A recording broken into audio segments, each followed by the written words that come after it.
So today I'm gonna look at the games that have been played in Division 1 and Division 2. Yeah.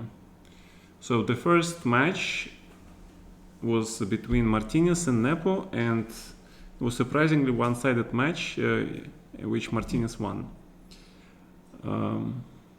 There are 4 games played, and I think the first game was very critical because after this game, Martinez won was black. I think Nepo after this game really realized how difficult it is to beat this guy. Okay, so let's see the opening. Yeah, it's kind of interesting, you know, that Nepo is a pretty good rapid player. Yeah, former World Chess Championship challenger 2 times, and now he's gonna be playing in the candidates with a pretty big chance of qualifying for the World Chess Championship match, right? But in the World Chess Championships, Rapid and Blitz, he didn't quite show such good results. And Martinez is a huge online specialist. Alright, so let's see. Bishop b6. They had time to actually to prepare. They had like 1 day to prepare, so it's interesting to see what's going on. h6. Okay. So the point is that if the bishop is on this diagonal for black, sometimes white can play bishop g5 and it gets very annoying for black to be pinned like this. Hello guys, DJ Schmidi, thank you for subscribing. Thanks, man. Yeah, I hope you guys enjoyed. I haven't looked at the games myself much, so we're gonna go over these games together pretty much. But Italian is expected. Yeah, Italian is played at the very top level. There are a lot less analysis than in the Spanish. It allows, you know, for some middle game play, free of all the forced lines. So that's why it's favorite for the top players at the moment. But then again, you pretty much see Italian pretty much every game. Black plays a4, a5 unless it's Petrov. Alright, so h6, a4. a4 is pretty mandatory. Now black has to choose between a6 and a5. Usually, yeah. But okay, black castles. h3. h3, h6 prevents bishop g5, bishop g4, symmetrical. But in this case, it's more like knight g4 and f5 sometimes idea is being prevented. So a5.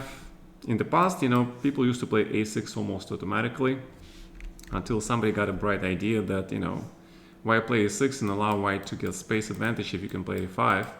And this pawn is actually not that bad because once these bishops are traded, it's actually on the dark square and this is on the light square, which is good for black. So yeah, a5 is now pretty traditional. Knight e7, knight goes to g6, but most importantly, you're ready to play c6, d5. So this is very reminiscent of the main lines, but yeah, and now white plays d4, because again, if you play knight f1, it's pretty much c6, knight g3, knight g6, and f d4.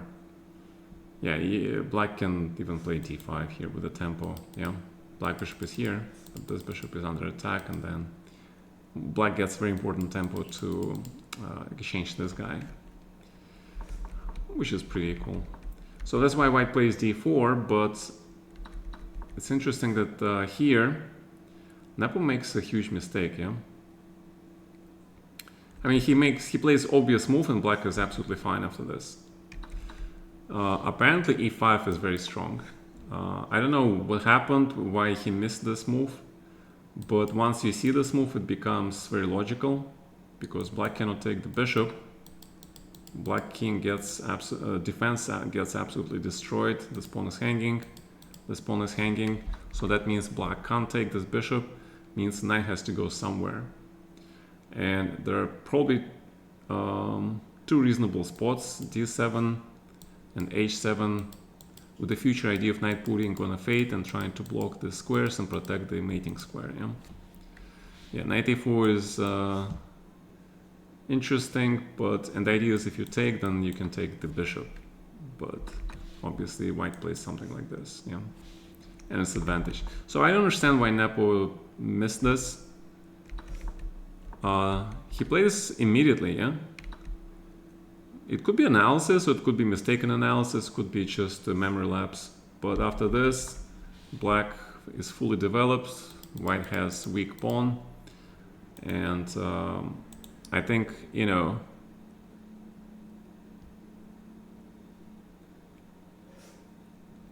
Blake Summer, oh my god, long name. Hey Andromeda, what's up?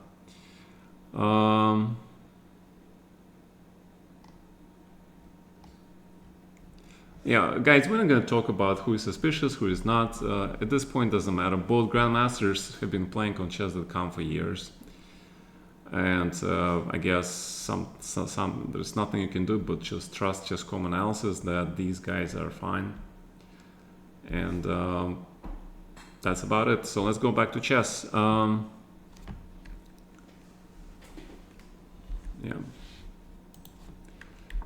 Okay, so knight f1, and I think after this move it's pretty obvious that white is worse. Yeah, the knight should be going to c5, of course, trying to prevent bishop e6. Yeah. So knight f1 is a very strange move. Yeah, what happens with Nepo, sometimes he gets very careless. And apparently this is one of those games he got careless. He gets a little bit more time, but yeah, queen d6. This is actually a very strong move. Usually black plays c6, yeah, cement the pawn structure and then get the squares, but queen d6 is very, very strong. The point is that the bishop protects this pawn, and the bishop is protected by the pawn, yeah. White doesn't have extra pressure on this knight, so there is no reason to play c6. In addition, black coordinates his rooks, ready to even double rooks on the e-file, potentially prepares for the queen trades. So this move has all the benefits, and with the queen on b3, white doesn't have the bishop a3. The only way to get rid of this queen is to put this knight either on c4, b5, or e4. e4 you just trade. c4 you can't play because it's already very heavily influenced. b5 is long way, so this queen is very safe. And I like black's position now, so bishop d2, developments, rook e8, logical, and knight f4. Yeah, it's a little bit weird, but you know, if you think about it, it makes a lot of sense. Black wants to trade this bishop, and you know, with every piece traded, this pawn becomes more pronouncedly weak.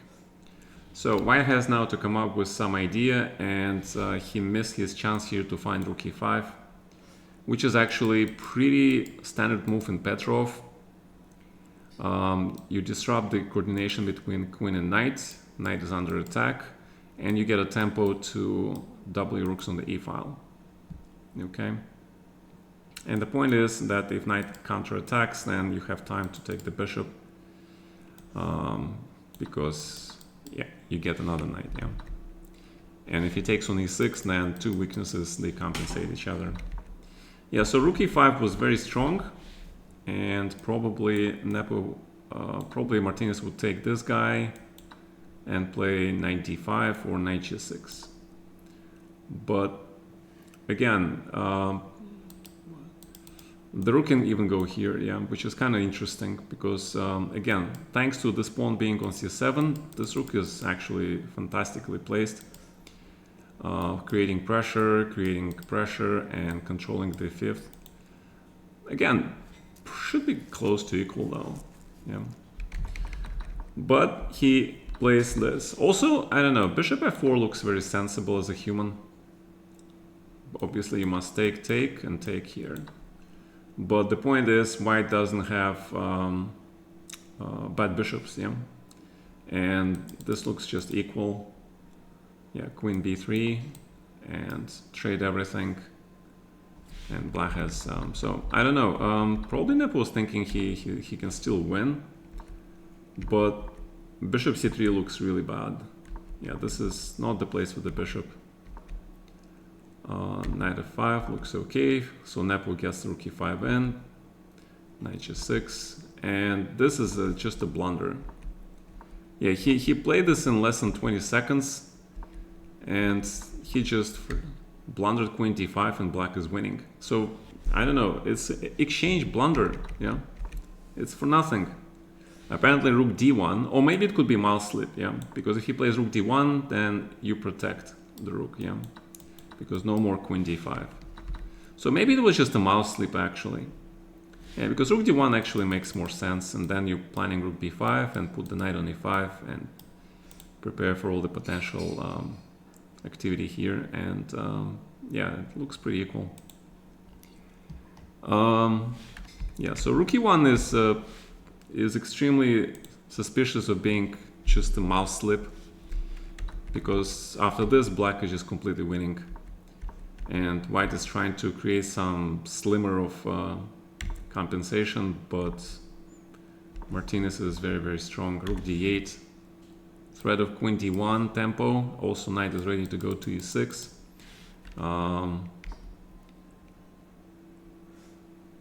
There is something wrong with this rook. Should have been, oh, queen d3. Because after this apparently white is fine, but he had to find queen f5. And the idea behind queen f5, since you have rook here, the queen goes to h5 and knight to f5, and actually black is in danger, yeah? Yeah, black is in huge danger. Also, if you play something like this, rook g7 is the killer move. It just resigns, yeah, immediately. So queen f5 was very strong. I'm surprised Nepo didn't play it, because if knight e6, then yeah, knight h5, this is the threat. You can even play queen h7, but apparently this is very strong. Again, same idea, e6 check, queen f7 mate. So yeah, I'm very surprised. Nepo like played well below his abilities, king h2 and knight e6. And still queen f5 looks good, yeah? Queen f5, because even if you can't play knight h5, the queen transfers here. And then this knight is hanging. But I don't think you can take this guy. There's... no, but... Yeah, you can, but this looks pretty dangerous, yeah? Because if this, then... Queen f6 even, yeah? White is winning. Yeah, this looks like white has huge compensation. Instead, he plays knight h5 immediately, and of course black disrupts the queen coordination. And he plays g5. Very, very strong defense. The only move actually, otherwise white is winning. And white's problem is that this pawn is too well protected. I thought maybe he was thinking about sacrificing stuff here, but even king f8 works. You don't have to take this rook. But apparently you can take this rook and play queen g6, should be winning also. Yeah, so the only way to continue would be to play h4 probably. Yeah. And now we have a big question, how does black play? Yeah, because queen f5 is not a threat because of the indirect protection of the rook. Apparently still play it, but take. And if knight g5, then king f8. Yeah, king f8 is very, very cool move. It looks very scary for black actually. But the threat is king f7 and counter-attack on the h file. Yeah, apparently things are not so simple, because you can still take and play something like queen f4, because there is rook h4 suddenly, and check, and queen h4 check, and white is winning. Yeah, so this is a very messy position, considering that Martinez had actually... Okay, so Nepo was playing probably on time, yeah? He was trying to flag Martinez, because look at the time. White has almost 5 minutes, and black has 20 seconds. It's kind of crazy. Yeah, but bishop d2 is very bad, yeah? Because you need this bishop for all those tricks when the pawn goes to e6. This looks like really bad. King f8 and no, and that's it, yeah. h4. I like knight d4, creating this extra threat. Knight g5 looks logical. Knight e2 looks very human. And you want to get the bishop, yeah? So check here, and bishop check. But unfortunately for white, after king d7, king runs to c8, and there are no checks to stop him. Yeah, which is why the engine plays rook e4, finds this crazy move because rook is protected, and you're threatening queen g4 and take this knight, yeah? Because after this, it's just completely winning. Extra piece, no compensation. So after rook e4, maybe there's some idea of, yeah, but still, yeah, knight e6. Yeah, but knight g5, king here. Yeah, it's still winning. Yeah, it's still winning. All right. So what happened in the game? Check here, take, knight f6, logical. I like queen b1, and there is no defense. Yeah, so black successfully managed to defend and mount the counterattack. And after this, black is completely winning. Actually, black mates, yeah. Beautiful mate in the center of the board. And if you play king h5, it's rook h8, obviously. Yeah, it's very amazing defense, actually.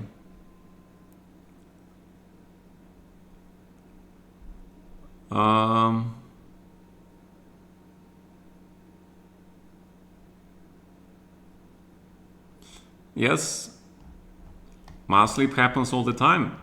If you remember, there were quite actually big cases with Magnus dropping his queen because mouse sleep, and his opponents dropping queens. And in addition to that, at low time, we see grandmasters blundering. Like at the play-in, right? We had this game between Nakamura with white playing Martinez, actually, right? And Naka was absolutely winning. And then he blunders the knight in one move. And it's a draw. So this happens. Do you see that St. Louis have banned Hans from participating in any of their events until further notice? No, I didn't see that. All right, so this was game number 1. And Martinez played incredibly well this game. Actually, let's check the accuracy level. I'm very curious. Is there a way to check the accuracy level?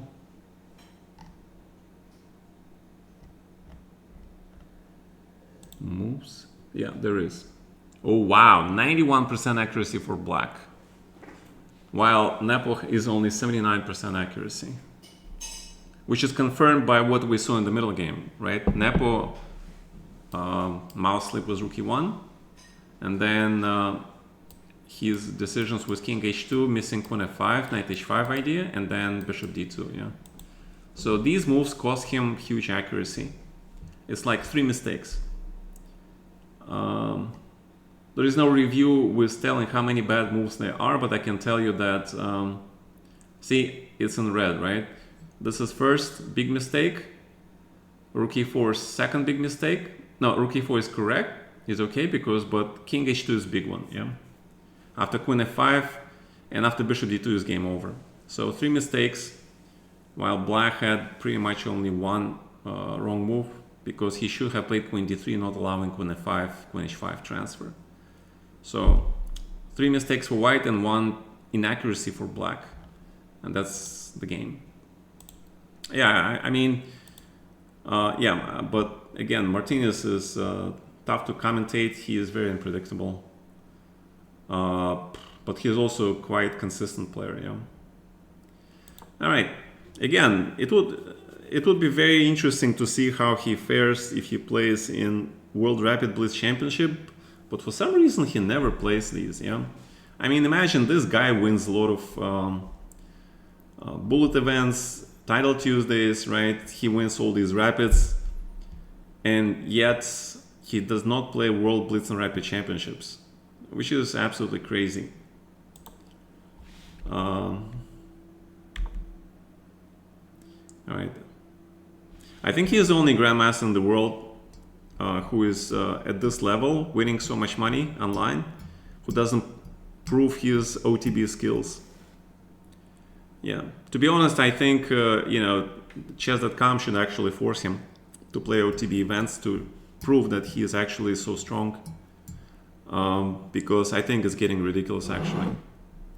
Yeah, even Lazovic played in top 8, right? He played in the finals of the Rapids last year in Toronto. He was not very convincing, but okay, he didn't do too badly, yeah, because it was the best of the best tournament. But again, for Martinez, I think they should actually force him to play in some OTB events to prove that he is so strong. Because I don't know if you guys remember, I've looked at his OTB events and he couldn't beat 2,400 and 2,500 people. And yet here he beats the World Chess Challenger for the world title with 91% accuracy, yeah? And playing with 20 seconds. It's crazy. But again, these things can happen, yeah, so it's just all conjecture. All right, so Nepo plays Petrov. He prepared Petrov. He plays Petrov a lot. But White just needs a draw, yeah? He needs, because he won with Black, he can just go for a draw, and that's what happens. He just goes into the endgame. Knight A3. First line, actually, yeah. Wow, okay. Knight C2. Knight D3. And H4. Yeah, White is just very, very solid. Bishops here, knights here, everything is protected, king is safe. There is no advantage for White, obviously, but Black cannot play for win. And the idea is to play knight G2. He wants to trade everything on F4. The knights, then the bishops, and it's just draw, yeah. Black takes, obviously. Take. Yeah, I think, yeah, knight, okay, knight goes to F5 makes a lot of sense, actually. But the bishop still goes to F4, and once this bishop is gone from this dominant position, the knight goes to D3, and White is completely okay. Yeah, the knight goes to D3, and that's it. Everything is protected. Everything is protected. Just draw. Actually, the threat is to take a knight e5, yeah, and these pawns can be weak. So it has to take, knight d7, but now this is dead draw. Oh, White is actually worse. I don't know why he took here. He was probably scared of taking on t4, rook c4, but this is no threat. Like, for example, if I just play this, hypothetically, yeah? Sometimes, you know, people get scared, but this rook is actually trapped, yeah? No moves. Yeah, I remember I lost to Bortnik in that game, right? I think it was Title Tuesday early or something, in the rook endgame, remember? And I was scared about this rook. It was rook endgame, guys. I don't know if you remember it. Yeah, and I could have played b3 and trapped his rook. Same procedure. But because after this, Black is slightly better, because his pawn structure is a little bit better, this potential weakness. But still draw, because king c2, yeah. Very hard for Black to make any serious improvements. Of course, if you're the engine, you win, yeah. But for the human, it's not so simple. White just stands, knight b6, good try, knight goes to c4. And this, actually, I don't like. Yeah, actually, guys, you know, one thing about Martinez,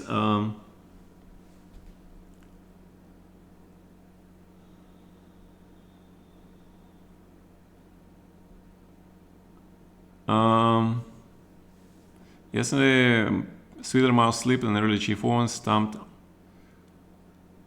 Ah, okay.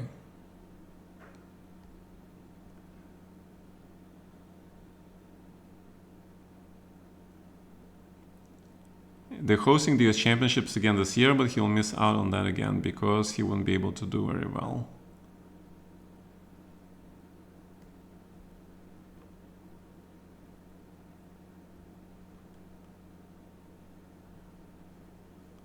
Kramnik was levels above Gata? What are you talking about? The only level he's above me was that he was the world champion, right? That's pretty much it. That's the only level. And if you don't recall, I actually defeated him in the match. which was +3, right? It was like 5.5 to, or 4.5 to 1.5. Okay, but that was a long time ago. I don't actually care. But when you say he was way levels above me, you're incorrect. Okay.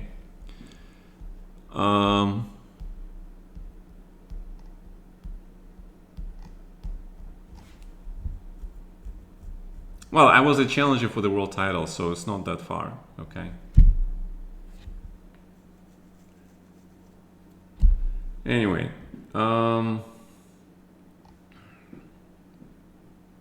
it's the semantics. It's a semantics question. Yeah. You can actually go ahead and ask Kramnik what he thinks about the difference between us, okay? And I'm pretty sure, Vladimir is actually pretty straightforward guy. He will tell you, okay? So, anyway, but it's interesting that perception of people who have no clue about the top level chess, it's like so skewed. But okay, it's okay.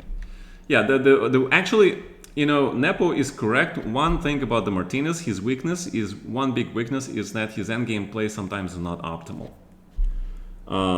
Yeah, I remember that thing about him, and here it's like obvious. Yeah, he plays here this move, which is absolutely ridiculous.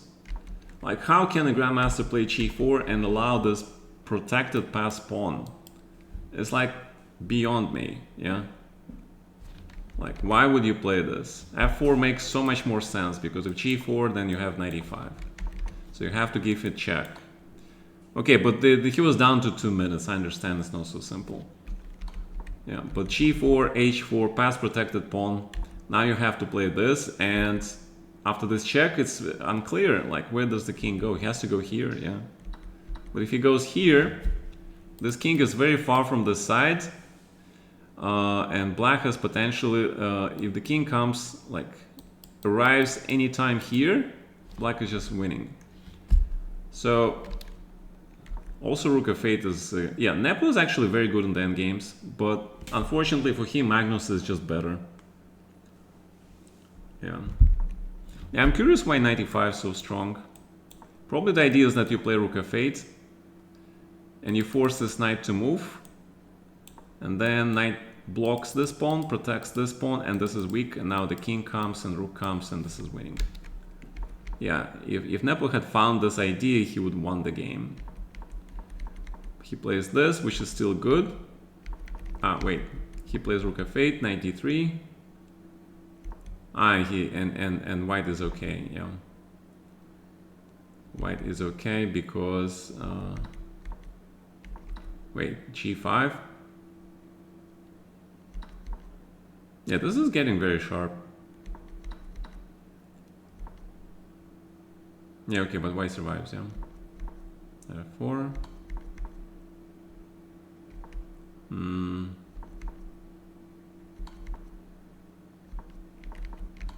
That's a mistake. King e5 had to be played.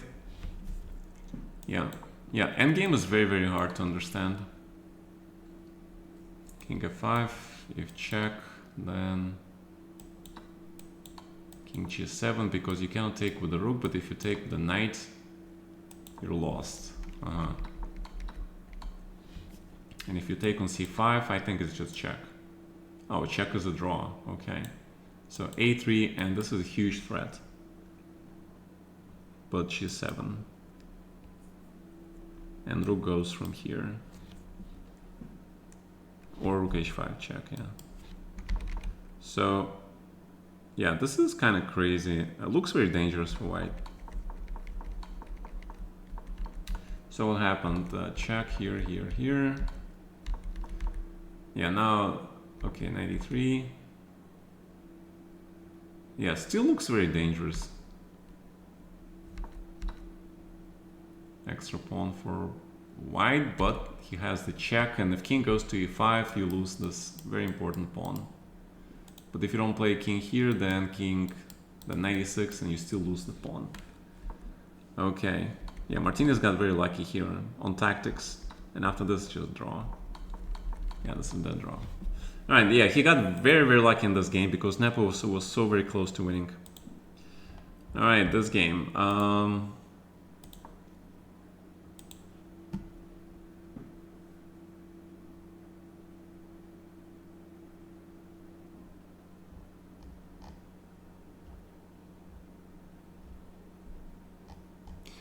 Okay, guys, let's not talk about potential cheating again.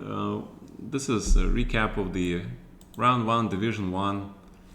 Okay, so as you can see, Nepo didn't get anything with bishop c4, so he changed stack and he plays bishop b5, yeah? So now we see Spanish. d3, c3, okay.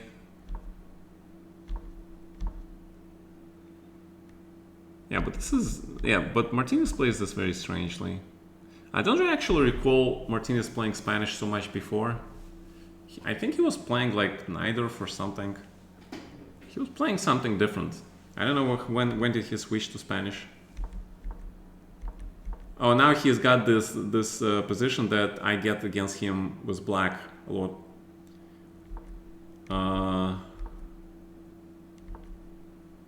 Yep. Yeah, I was playing this line where I had this position, except I never played d5 against him.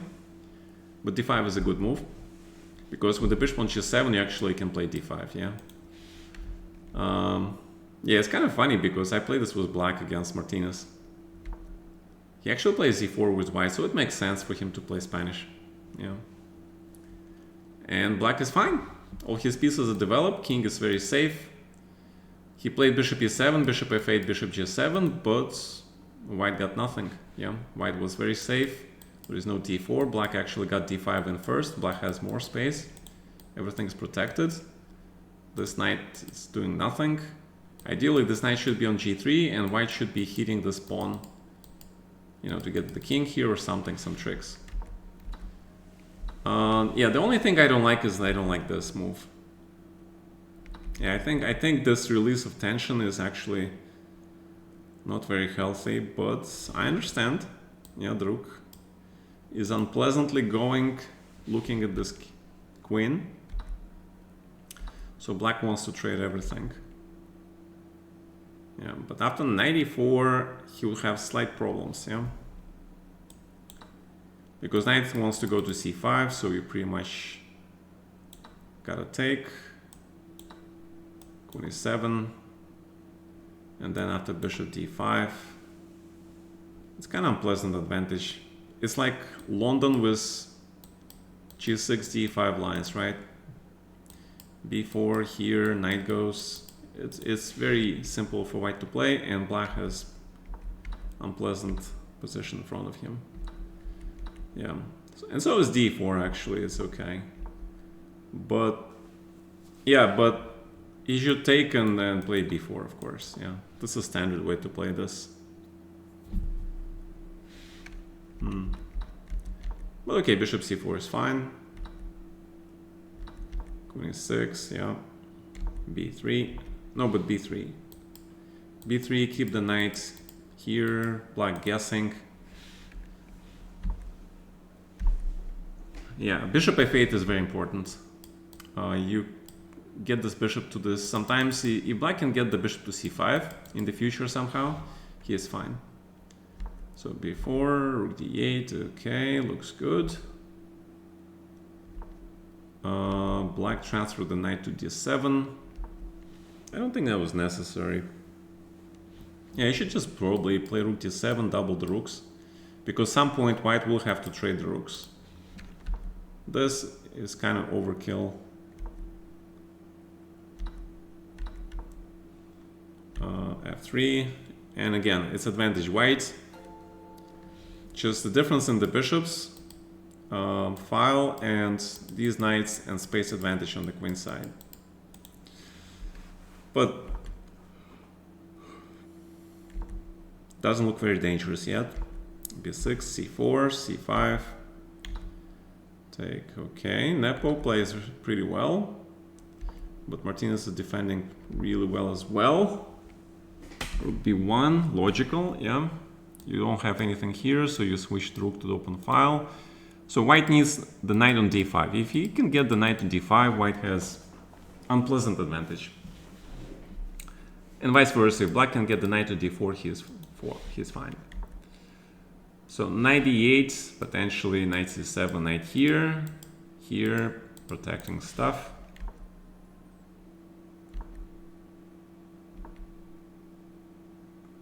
Yeah, this was interesting move.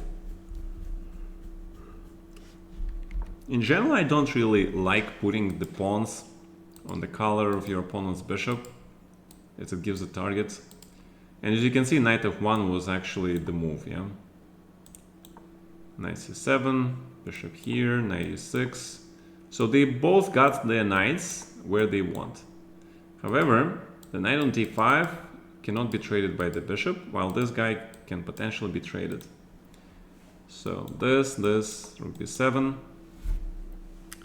And it looks pretty much like white has advantage thanks to the superior pieces, pawn structure, but black should be okay. Alright, so what happens?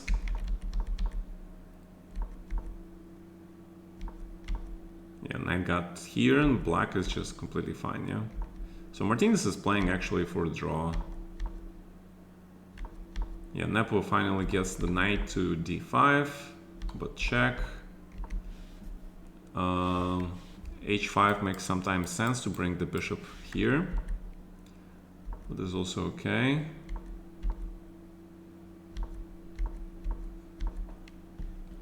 Trade, no trade. And white missed actually knight b6, which is huge, yeah? If you leave with the queen, you lose the pawn. So you must take, and queen c6. But then you have this situation. What is this position? Yeah, this is very tricky. Probably a draw, yeah? But the problem is that if white queen comes to d5, then he has very easy way to push his pawns. Also, this bishop stops black pawn and promotes the c pawn. This is the reason why this advantage is actually pretty large, because black bishop is doing nothing. So I'm thinking, if black can play like this, but okay, you don't allow bishop h6, yeah? c5, and queen is ready to go and hit absolutely everything. And you see it's already winning, yeah? After queen f7, because this king is weak. Wow, things can go wrong so quickly. Amazing. But he missed this and he plays this. And okay, forced the trade. Yeah, but why allow g5? I don't get it. Obviously black's not gonna take on b6. And now the knight hits the pawn. The knight protects everything. Black's fine.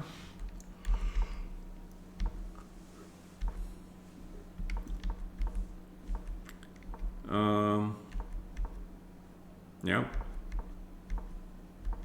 I think white actually has to be pretty careful. But okay, massive exchanges lead to a draw, yeah. Alright, draw. Yeah, that was pretty crazy game. Alright, and finally the game that Martinez won, but because, you know, it was last game of the match and Nepo had to win this game, so he had to do something crazy if you want to win with black.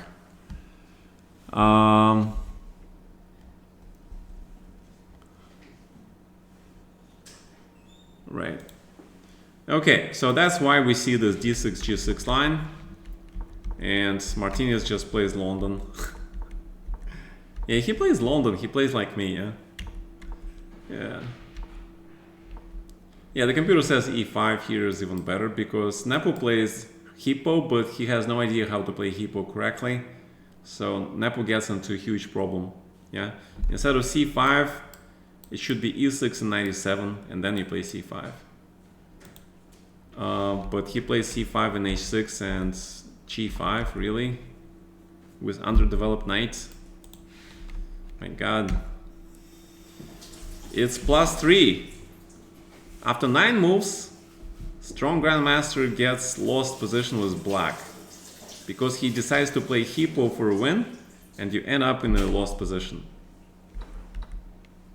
Black is lost, okay? And now if you have to give up this very strong bishop just to survive, it means that it's a big sign that things go wrong, right?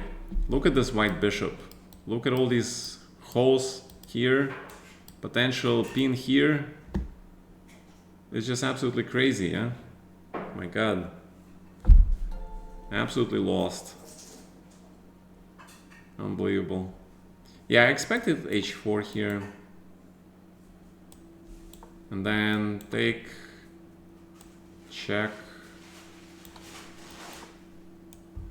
attack. Or you can even take on g4, yeah.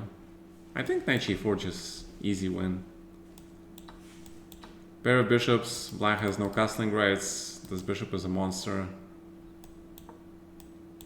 All you have to do is get the rook here, bishop here, and then this king will never find a safe spot, which means this rook will never be connected, which means the white rooks will infiltrate. Or rook goes to d3 here and starts harassing everything. Yeah, it looks completely lost strategically, yeah. Yeah, h4, but probably he didn't want to play h4 because subconsciously you don't want to open the rook against your king. Rook d1, but if you play rook d1, now this pawn becomes iffy with regards to the protection. And a4.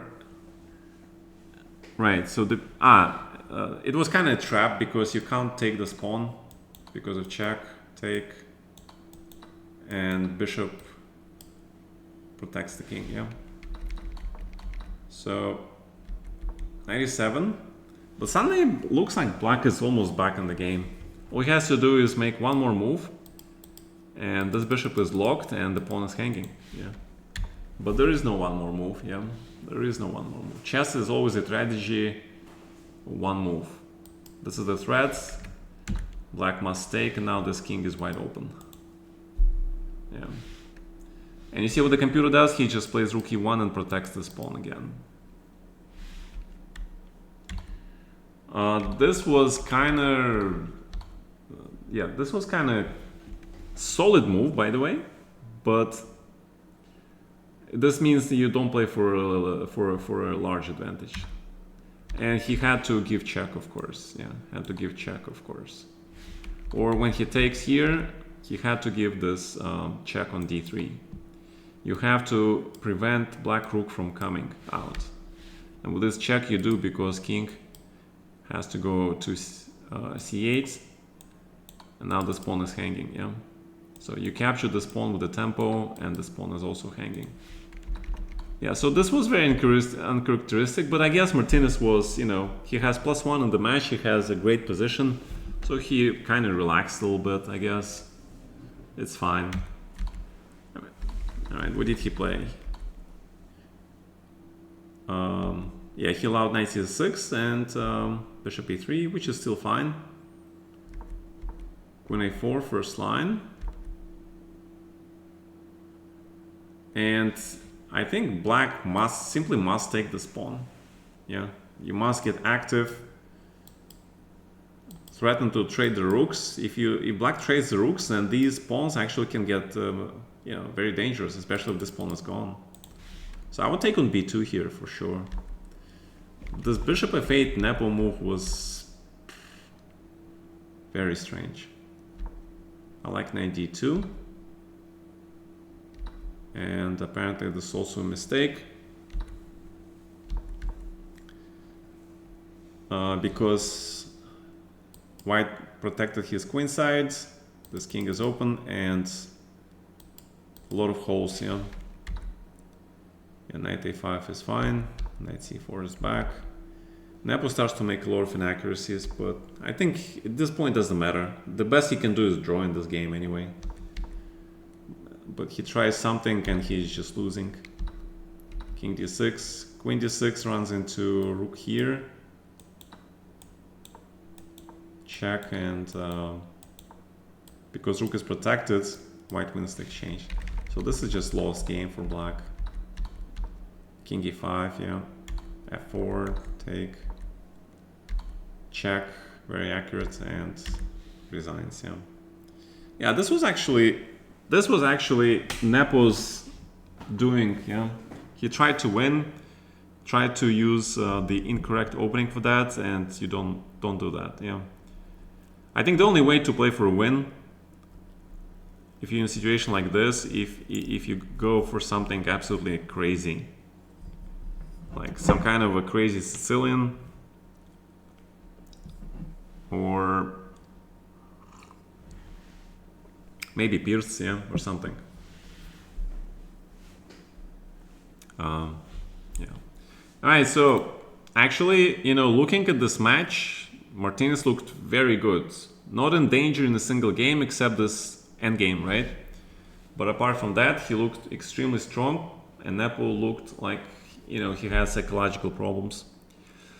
All right, so the next match was this. This was pretty crazy match. Yeah, I'm only gonna cover the Division 1 today, because 4 games is a lot for each match, and these guys are playing tomorrow. My God, they have no rest. Yeah. All right, so Vasily Graf versus Lazavic. These guys already know each other. They played each other. Lazavic played in the final rapid event in Toronto last year, and the kid is very solid, very strong, especially in this format. The thing is, it's very hard to beat him, and if you don't beat him, he collects his +2, +3, +4, +5, and he guarantees himself top place. Yeah. Tenacious defender, very accurate player, brings results. Reminds actually of myself. When I was younger, I played in the same way. I was very tenacious, and I was looking for ways to capitalize on a single inaccuracy by my opponent. The only way you could beat me if you could, you know, prepare for something in the opening, catch me. Because I didn't study the openings, but Lazavic, he knows the openings. That's the difference. The guy is very good in every stage of the game. All right, Queen e7, apparently probably analysis or something. b4, a5, okay, rook b1. Yeah, but again, everything is protected for black. He is like almost fully developed. This bishop is safe, and black has to decide where to develop this bishop. Yeah. So bishop e6, another very safe move.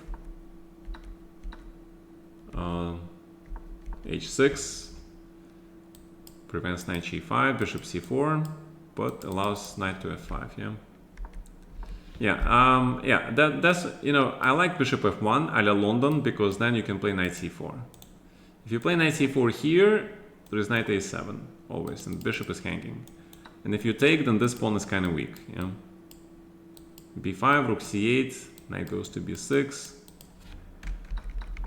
Yeah, that's why you play bishop f1 first. Now you can play knight c4 and try to go for b5 or something.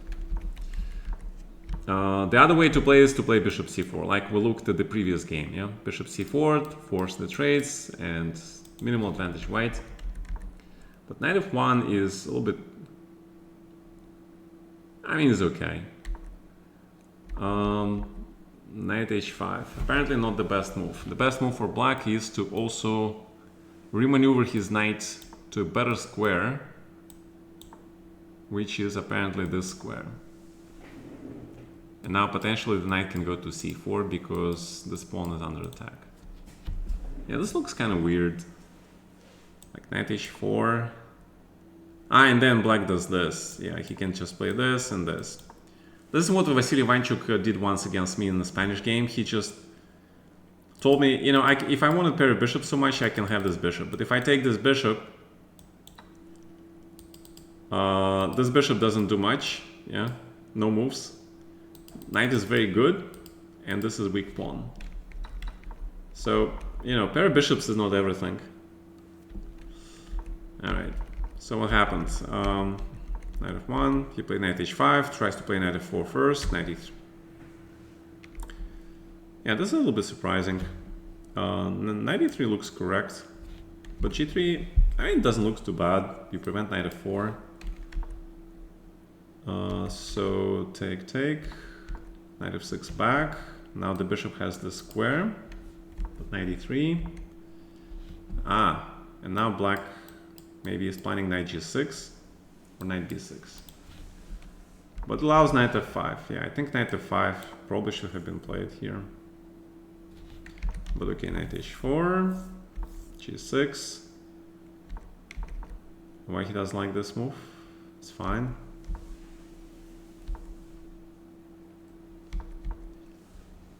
Yeah, it's just equal. Queen e8, and bishop can go back to protecting the pawns. White has to play this some point. And after this, just dead equal, yeah.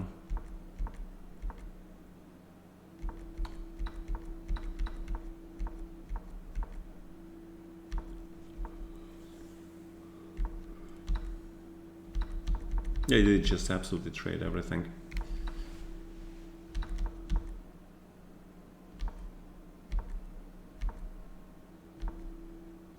And the other knight goes to c7. Yeah. You see how black plays? He defends everything. Every piece defends another piece. Now black is actually better. So Vasily Graf played well this game, but he kinda went overboard with this. Yeah, he kinda went overboard with this. Because white king is not safe, and after f5 this pawn is loose and king is not safe, and weaknesses, yeah. Black is better. Grab the pawn. Okay, this is still draw. So it's still draw, yeah. Yeah. Alright, that was game 1. Game 2 is another draw. And Legraf plays his trademark Grunfeld, but he plays my line, which is symmetrical. But okay, there is this line. I don't usually take this. I hate this line for both colors. But it's very dynamic. It's c5. It's a lot of forced lines here. Granky Chess just got announced with Magnus and Dink. Okay. Fine. So c5, this is theory, like from 10 years ago.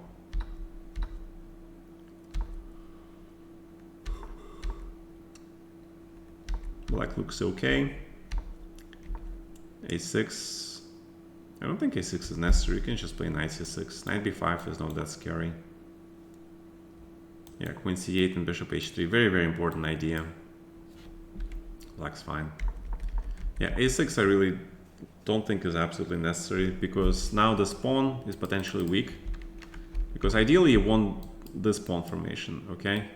This pawn formation and your piece blocking this square. But with the pawn on a6, this pawn can be a potential target.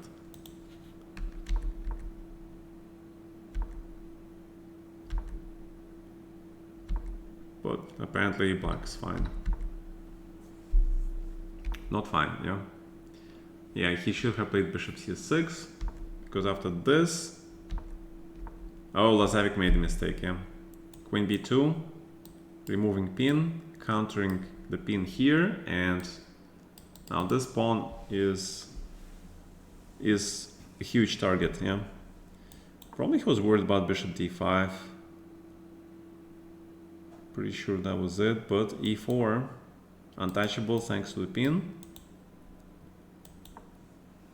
And then here, and knight also threatens knight d5 sometimes. And again, this pin is extremely, extremely dangerous for black.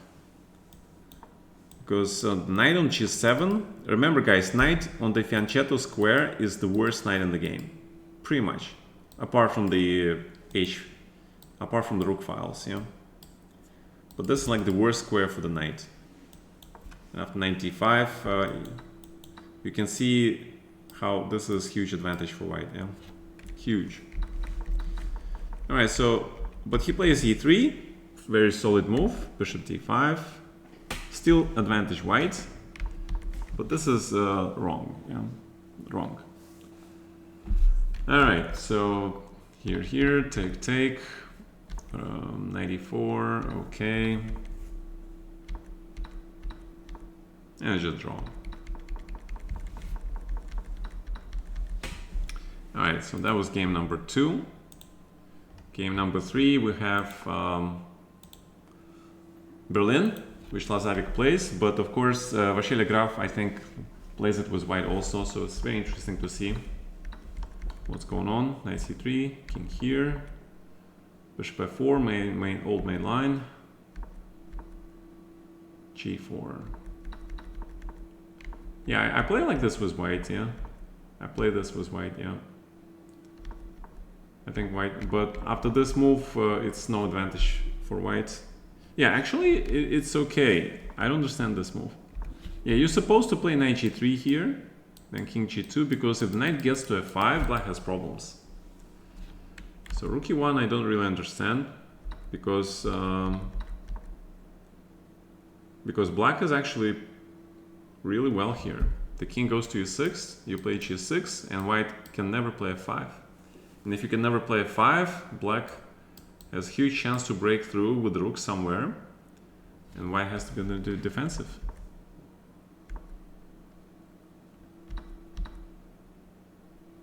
Actually, the computer says advantage black. Yeah, I like black's position.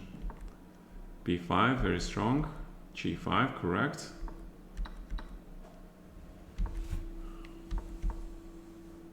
Yeah, this is probably unnecessary, but okay. Actually makes sense. The rook h1. Yeah, but not rook h1. Because not because, I don't know. What did he play? Rook h3. Trade. Okay, but if you trade, you want a draw, yeah. But instead of rook h3, c5 was again. Berlin is very, very strange opening. Very, very strange opening. White can make an accuracy and end up in a worse position. So the point of c5 is that you want to soften white up, and then this pawn is protected, but this pawn is going to be less protected. It's probably still draw after rook c3. Okay, so it's still draw, yeah. And after this is just definitely draw. It's just draw. Alright, so we get to the last game. In main time, yeah. We get another Grunfelds. Symmetrical. Rook e8, black prepares f5, bishop f7, e5, or bishop d5 and e5. Okay, makes a lot of sense. Yeah, Lazarevic plays very safe, but black is fine, yeah. Especially after this trade, like how can black be worse? It's just like very good Carlsbad for black. Yeah, except that e5 is probably unnecessary. But maybe he was afraid of this minority pawn attack. But after this e5, black has some problems, especially if you have to play f6. You can't take the knight, yeah? There's this trick here. White wins. But the knight is under attack and you have to play f6. And if you play f6, your king is open, the bishop is closed, and these light squares are open. Combined with the isolated pawn, advantage white. Again, very safe move, but obviously it should be knight here, yeah? But bishop e3 and bishop d4 is very safe, yeah. Yeah, that's Lazarevic, yeah, he plays very safe. My guess was he wanted to make draws in the main time control, and so that he can go into the blitz game versus the older guy and just kill him in the faster time control. Yeah, that was pretty brutal strategy, but it works, yeah. Yeah, the graph rook e4 looks correct. Looks correct. Knight f5 immediately, but okay, rook e8 should be okay. Correct. And pawn d5 is weak, yeah. Very, very accurate, knight d4. Because now, with each trade, this pawn becomes weaker, more pronounced. And apparently the best way for white was to play rook b1, force b4 and activate the rook, because king is not safe on f7. Queen on f3 looks good, but after all the trades, black is very safe, yeah. And this rook is just is the money rook, yeah. Hits everything, all the pawns here, protects, has control of the only open file, and prevents c4. So black is fine. Still a little advantage for white for sure. Oh, Lazarevic offered the draw in a better position. Yeah, that's kind of crazy. You are allowed to offer draws only after move 30 in this tournament. And we get to the final game. So there's a small thing we need to cover. Yeah, Lazarevic looks very legit, so yeah. But okay. The thing is, after you have 4 games all end in equal score, 2-2, these guys, they have to play the Armageddon game. In the Armageddon game, black gets the qualifying chances if he makes a draw. He gets a draw odds, right? So for black, he's not necessary to win. All he has to do is to make a draw to qualify for the next stage and eliminate your opponent. What white gets is he gets time odds, okay? But to me, you know, it always looks pretty unfair, yeah? I think black chances are just, with draw odds are too large. So there is the search, how much extra time white should get to fully compensate the draw odds that black has, yeah? So what they came up with this idea that where the players actually beat time. They don't know, they beat for the time you get, the lowest amount of time you can possibly get in order to get the black color, okay?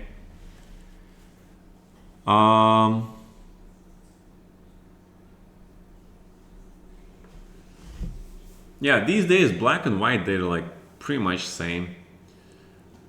But of course, unless you're me, yeah, because I don't study chess, my openings kind of suck. And when you do that, black, it's much tougher to play with black because you don't survive black, okay? Because the theory is so far ahead. All right, so given this background, let's see what white plays to try to win the game. He plays c4. Excellent idea, yeah? If he plays e4, Lazarevic, Berlin or Italian is super solid. You can't beat him. If you play d4, Lazarevic plays something extremely solid. I don't know what he plays, but something very, very solid. So c4 makes only sense. So knight f6 and e5. Okay. So we're going to the main line. This is very old main line. This is since the match Kasparov-Karpov, okay? I think Kasparov played this with white and Karpov played this with black, if I'm not mistaken, yeah? So this is very venerable line.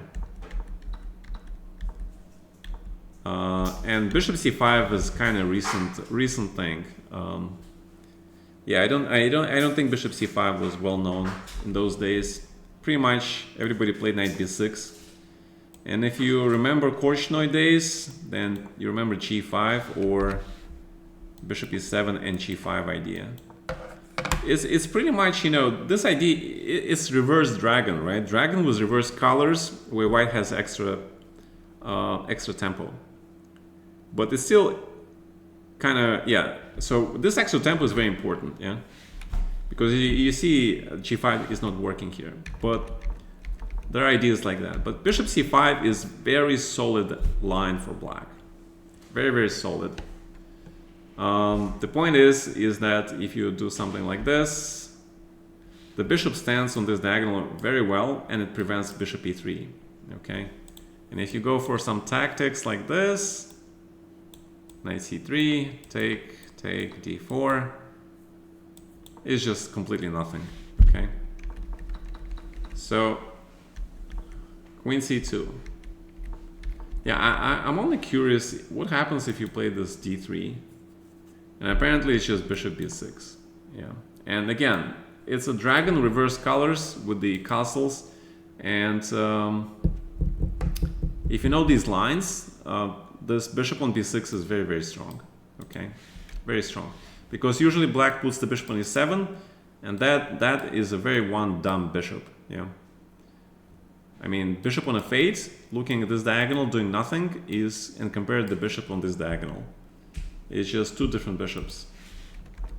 Okay, so queen c2, I think, is some theory. There's been some theory here, and knight d4, leading to some forced lines. I'm pretty sure Lazavic analyzed this, so he knows this. He knows his theory.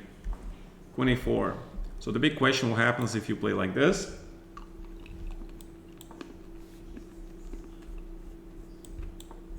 And black is better. Black is better. Yeah.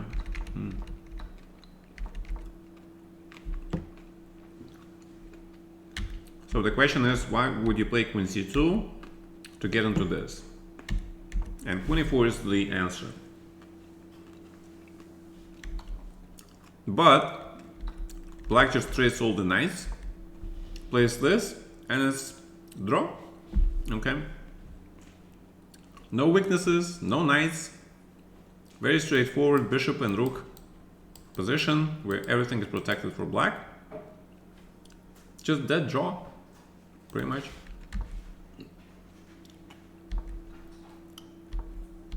Yeah. Good job by Lazavic. He's now actually playing some active chess. Yeah, white traded off his potential weakness. That's why white often plays a4, a5. No more weakness, yeah. But now what? I mean, there is not a single target for white to do. The only thing I can think of, if white somehow plays e4 and f4, that's a lot of risk because you open your king. Okay.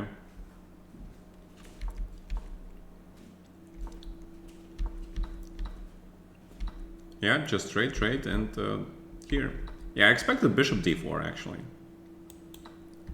but it probably doesn't matter. Yeah. Rook e8, f5. It's just everything is protected.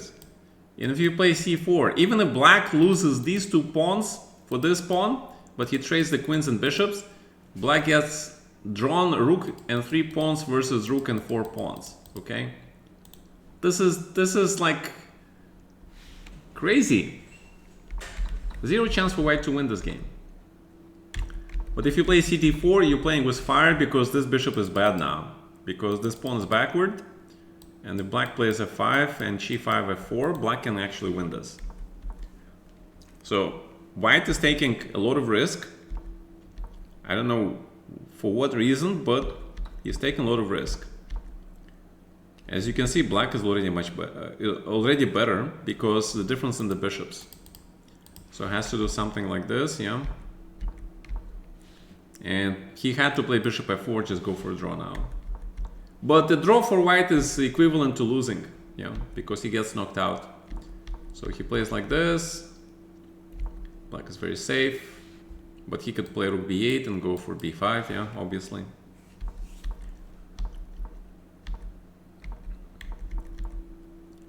Yeah, just stands, doing nothing. Again, f5 is also a possibility. But black is like saying, like, how are you gonna win? Oh, okay. And white blunders the pawn, yeah. Yeah, he had to play d6 here.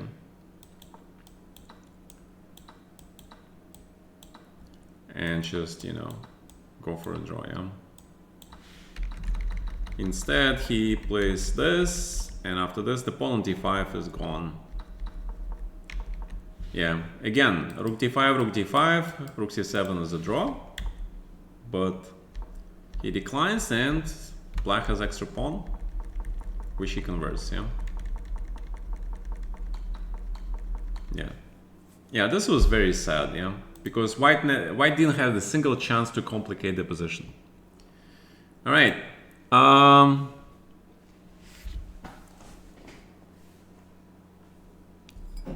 There's rook b1. Probably, but you know, there are so many lines, and the top players, they have to keep all these lines in their head, but there's only so much they can keep, yeah? You can't remember every possible line with every possible best move, because bishop c5 is not still like a main line, yeah? Maybe it's like very popular these days, but apart from this line, black can play so many different lines in English opening. It's crazy.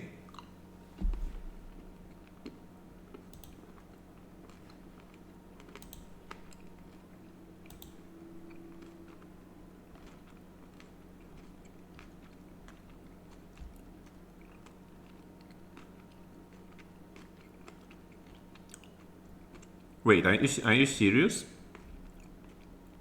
So we covered this. Oh, I didn't cover the Reza match, yeah? All right, let's do that.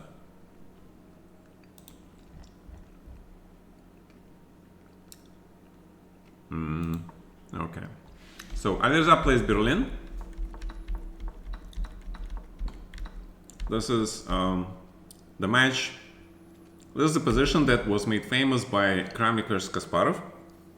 And usually people play king e8 here, but I think bishop d7 is best because it allows black to actually move the king to c8 closer to the action on the queen side, okay? And potentially this bishop goes to c6. So bishop d7, king c8 is very dangerous, very double-edged. Yeah, king e8 is very safe, but a little bit better for white.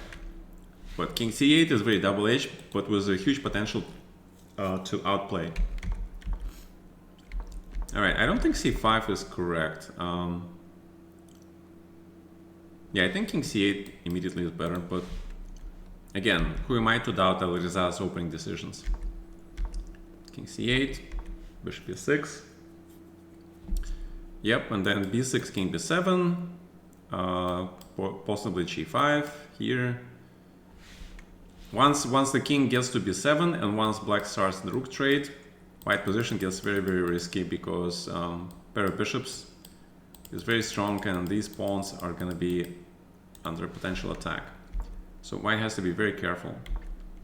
So g5 looks correct, c4, b6, king b7. I could put like 97 immediately, but yeah. I actually had this position, I remember, in one of my classical games, like 15 years ago or something. And I thought white has advantage, but no advantage.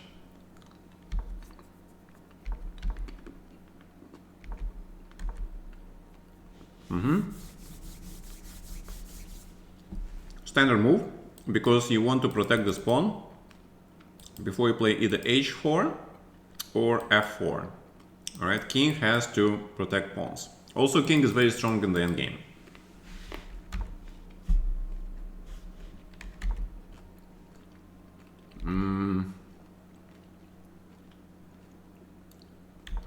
Okay.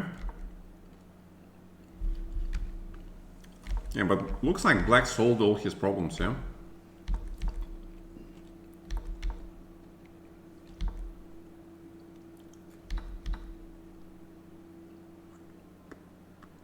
Aha! You guys see this, yeah? b5 and black is better. Perfect time to counter, to undermine this whole thing. After this, black is better. The point is a4. And this whole pawn chain is gone. And if you take with this pawn, then this, yeah. So white has to play knight d5. But then black plays this and the rook enters this. So all black pieces are fantastically placed. This guy has no function, worthless. There is no h4. This square is a huge hole, but most importantly, the rook is coming active.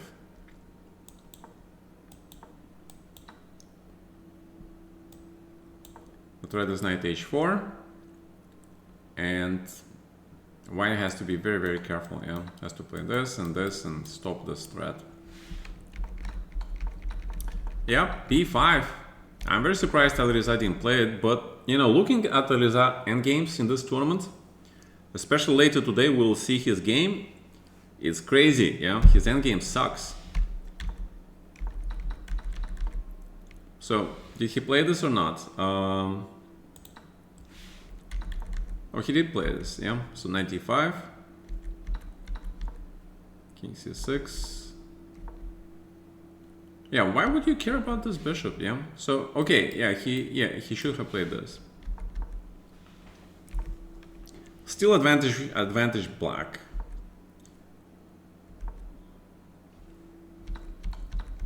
Still advantage black, yeah. Wait, I think he won this game. I'm not sure. He should have won this game.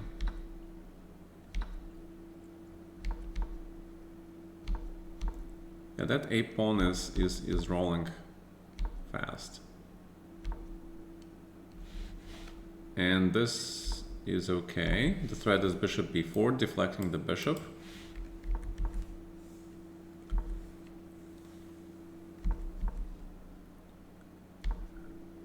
Had to play rook g8, rook g1, but bishop c2 I think is also okay. Wait, he just blundered pawn in one move? What? I mean, black is still better, but... Okay, he found the win, yeah? He found the win, but he made it unnecessarily very hard. And it's a draw now. Oh my god. Oh my god. And now it's a win again. Yeah, because knight got... he couldn't give up the knight for the pawn. Right, not bad. This game was actually not bad, yeah. But the next game was kind of weird. Alright, so for the save, plays Caro-Kann and c5. Yeah, I think this is a good line to go for complications. If you play bishop f5, it's just worse for black, but c5 is like rare move. Not that rare, but it's like second best line, yeah. And white has to be precise. Yeah, but why would you take with the queen? Actually, queen is first line.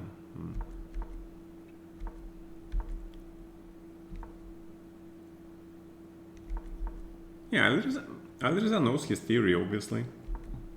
So, what is going on? Take c3. So Fedosiev took a huge risk, and he ended up. Yeah, but you take with the bishop, of course. Yeah, take with the bishop and advantage. Probably he wanted to create some threats here or something. Really? Wow. Yeah, I mean, if black plays normally castle, then white is just a little bit better, yeah? So he has to take some risk. Yeah, Fedosiev is like that, yeah. He needs to win, his position is worse, he actually starts to make crazy more moves. More crazy moves. Yeah, bishop c4 looked very strong, yeah. And then the idea is that there's a lot of threats. Here, here, 95, knight g5. Definitely advantage white. Rook e1 looks okay though. Queen b4, okay, good. Queen d4.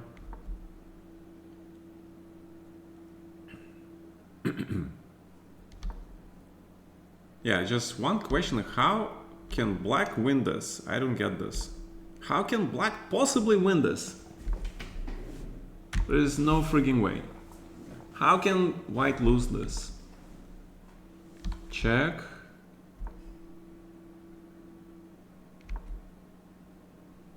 Queen d2 makes more sense to keep the queen on board here. But queen h4 doesn't look too bad. Knight g4, yeah. Check. And queen c3 with the idea of trapping the queen. Ah.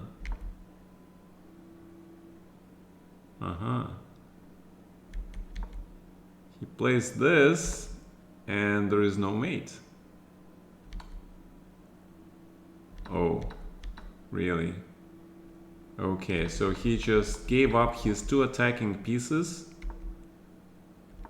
He gave up his 2 attacking pieces to get nothing. But question, you have queen c3, queen a5, what is the problem? Because knight f6 is king h6, yeah. Apparently this, and if you take king h6, then queen e3, and you don't have queen g5, okay. And if king h8, it's the same thing.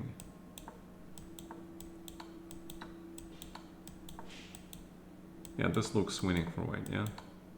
Yeah, it's just mate. Alright, but you need to be very, very precise to find all that. Not easy. But this definitely looks wrong. Because rooks, first, weak back rank, black has more material. 2 pieces, minor pieces are coming out, and rooks are not getting anywhere close to the king. In addition, if you give any check, black can just play queen g7, trade the queens, and get the winning advantage, yeah? And, yep, queens are traded.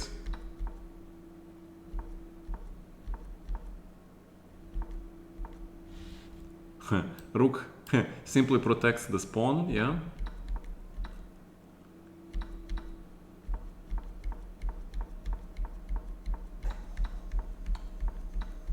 Yeah, it's just a win, yeah? 2 pieces and a pawn for the rook. Yeah, that was kind of very strange. White was like winning the game. He probably relaxed, yeah? Yeah. Yeah, probably Alizar, after receiving this winning position, he won with black, and now he was winning with white, and he let his guard down. And yeah, and this happens, okay? And imagine, yeah, you were winning with white, and now you lost, and the score is equal, and now you have to play more, yeah? So he plays with black. He goes for Berlin, but d3, no Berlin, because Fedosseev lost that game fair and square, yeah? So they play anti-Berlin, and in the anti-Berlin, bishop e3 is very, very safe. Oh, he just grabs another pawn. So Fedosseev realized all you have to do is grab the pawns with this guy, because this guy doesn't see tactics. Yeah, it was, remember guys, remember, right? Like in last title Tuesday I played Alireza. Alireza blundered a whole knight in one move. Yeah, straight out of the opening. I don't know if you guys saw this game, it was pretty crazy. Let me show you this game.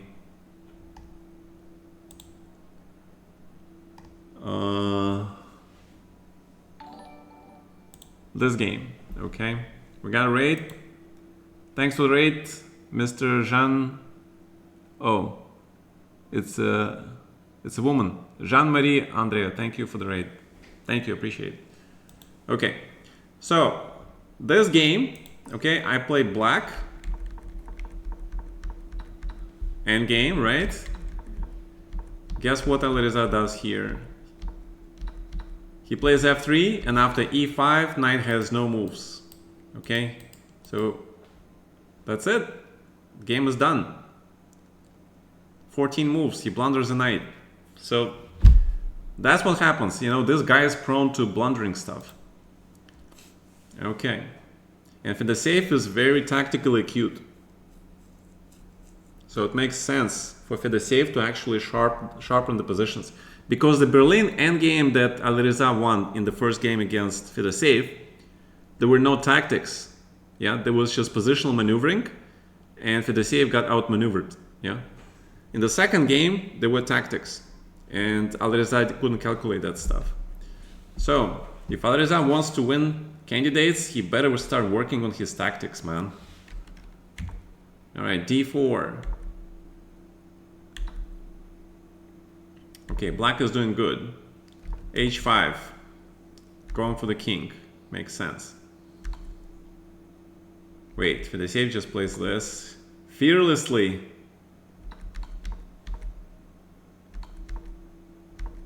Queen d2. First line, actually. Why? Because he wants to play rook d1, threatening mate, yeah? Linear mate. Which will force black to do some either pawn push or the king movement. But basically you want the rooks on the open files and ideally in the 7th, yeah?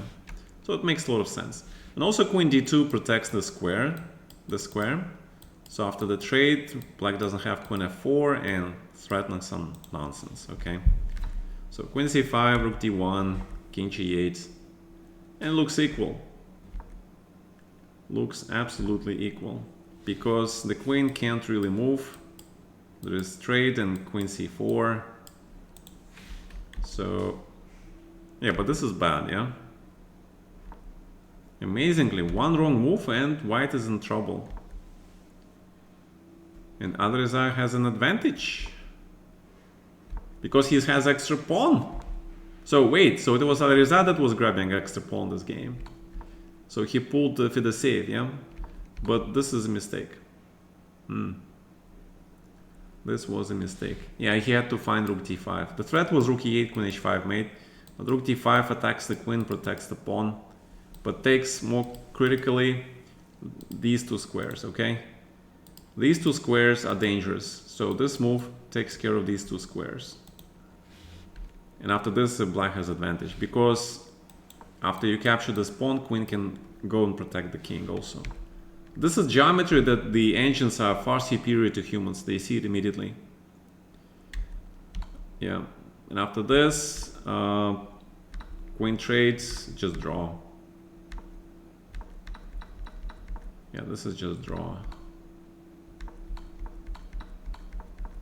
Rook and game is dead draw. Okay, so we come to the critical fourth game. Oh yeah, I saw this game actually like halfway through. And Alireza was completely winning, yeah? It is unbelievable how he lost this. Okay, so this is pretty famous line.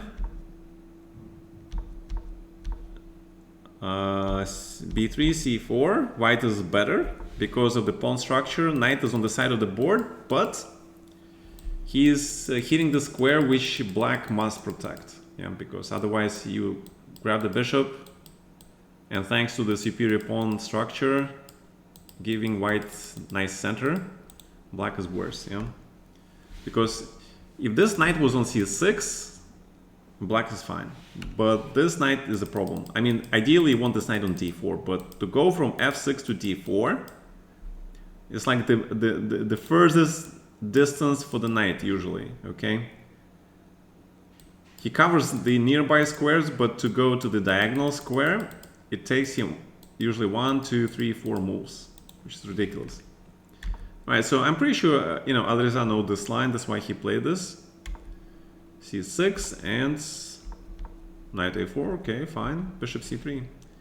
Knights on the board, these knights on the board, they prove Tarash, you know, axiom wrong, right? The knight on the board, on the rim is dim, yeah? Not these knights, because these knights actually have strong targets. This guy targeting this pawn, this guy's targeting this pawn after the potential pawn trade, and these are weak.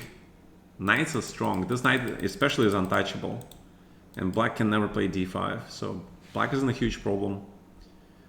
Well, the computer says d5 must be played, otherwise he is gonna get squeezed. So black decides to get squeezed instead. So Fedosеев is trying to survive to the playoffs, but tie breaks, but Alireza is pushing. And he has the plan, yeah? a3, b4, and then c5, and finally the knights get real space. Yeah. b4, very logical. And Fedosеev sees that if he plays normally, if he takes this pawn, for example, he is very likely to lose the game strategically, yeah. Because this runs into a serious b6, b7. Thanks to these guys, the pawn goes to b7 fast, and it's not good for black. Yeah. But also there is a c5, knight d6 coming. Yeah, the computer says it's equal, but you have to find some ridiculous moves which no human can see. So he decides to play. This is even worse version, yeah. This is even worse version. Yeah, these knights, like, this bishop is bad. Rook is coming.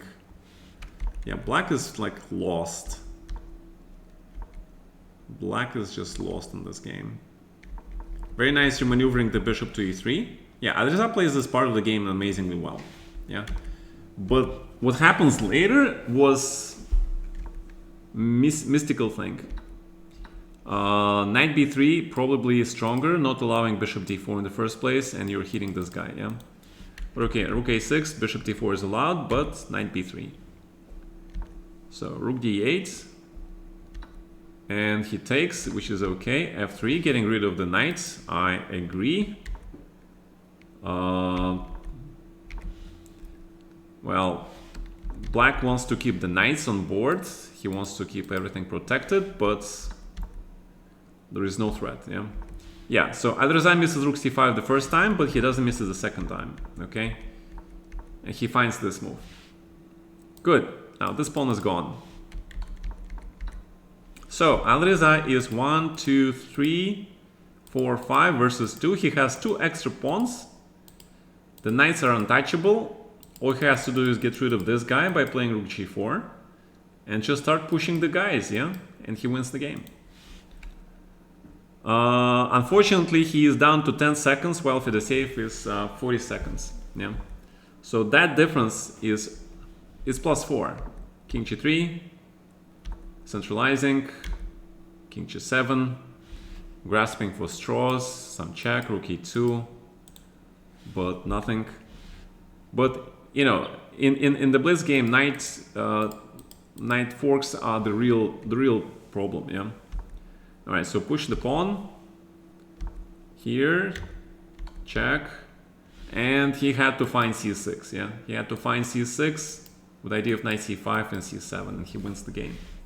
Instead, he plays this.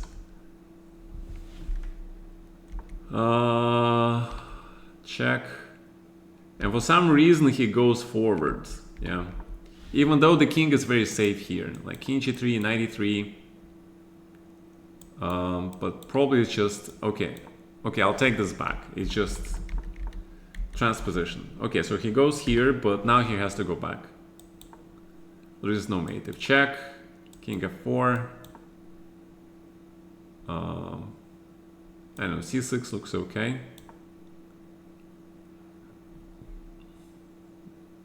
And still winning. Yeah, still winning. I'm pretty sure knight e4 is probably also winning. Yeah, knight e4, just disrupt the bishop, grab the pawn, wins, yeah. Instead, he plays king f6, and suddenly, after knight f4, this king is in potential trouble, yeah. Things are no longer simple. Yeah, which is why the computer actually plays king e6, and he goes forwards, only to go back. And to go into this pin willingly. Crazy, yeah? Absolutely crazy. I mean, there is no way you can see this with 3 seconds on the clock for sure. So he plays king g7. But now with 5 seconds on the clock, you suddenly have a lot of checks. Potentially king is in the mating zone. It gets very, very complicated now. So Adresa is okay with the draw now, but Fedosеev is a very smart guy. He has more time. His position is a lot better than it was 5 moves ago, with white king being not safe. This king has improved from e8 to c7, blocking this pawn, while leaving all the checks. Rook d6 is strong. And black takes this pawn.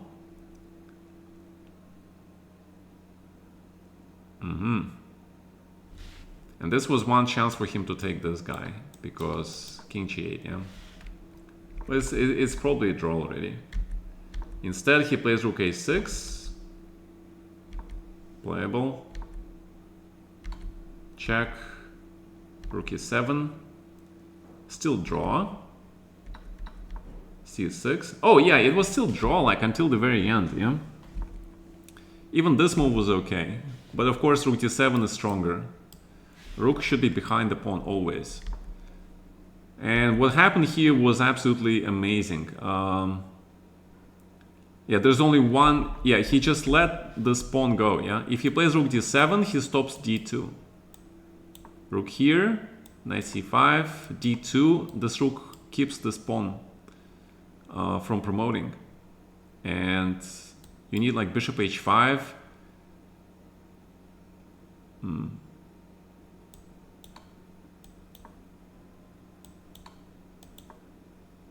Yeah, because knight d5 and c7, yeah. Instead, he plays this, and after this check, black is ready to promote, and he blunders in one move, yeah. He blunders the trade incredibly. 6 seconds on the clock, he had to play this.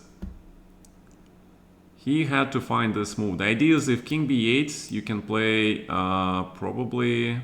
you cannot play knight b5, yeah. You can just repeat the position, because check, check.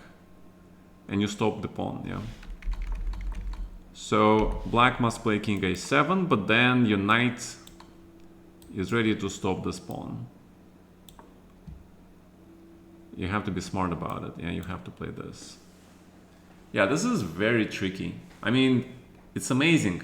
He was completely winning, and then he went into this, and he actually lost this. And because he lost this winning game, he got knocked out. Absolutely crazy.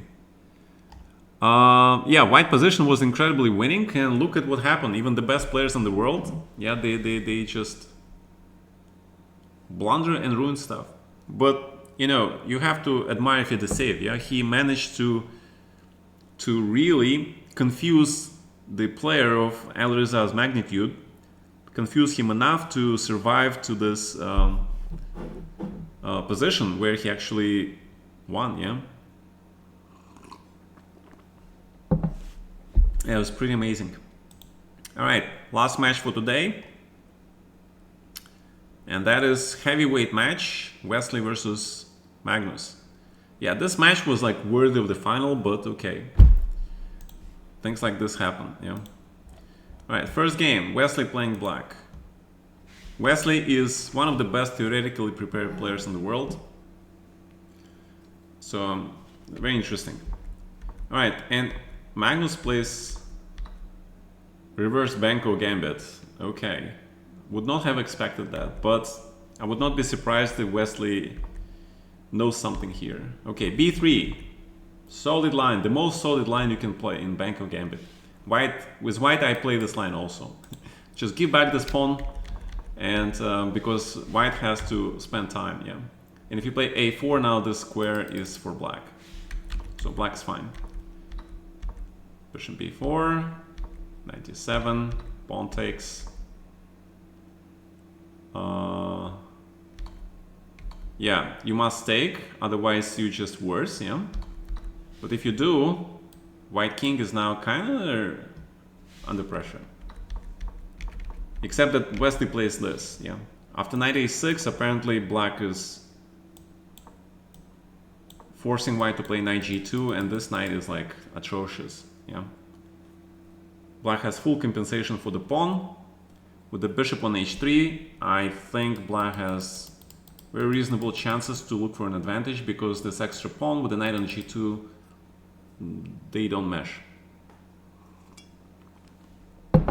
What I'm saying is that black has much more pleasant coordination among his pieces, which will grant him way more activity, like potential c5, knight b4, castles, and then rook goes to the 6, yeah. queen can go to h5, and this knight is absolutely horrible. White will have to do something like f4, knight d2, try to play drastically, but if you play on this flank, that's where the material pawn, that's where the pawns are equal. Yeah, White's extra pawn is on the queen side, and he can't really play here because black is attacking on this side. And on this side, black pieces are better placed. This bishop is more active, knight will be more active. If you play f4, potentially this hole for the knight is coming to play. Yeah, so this was very strong idea for black, but Wesley plays queen a5. I'm pretty sure he analyzed this, and this is good enough to... And Magnus makes a mistake, actually, yeah. He allows bishop h3.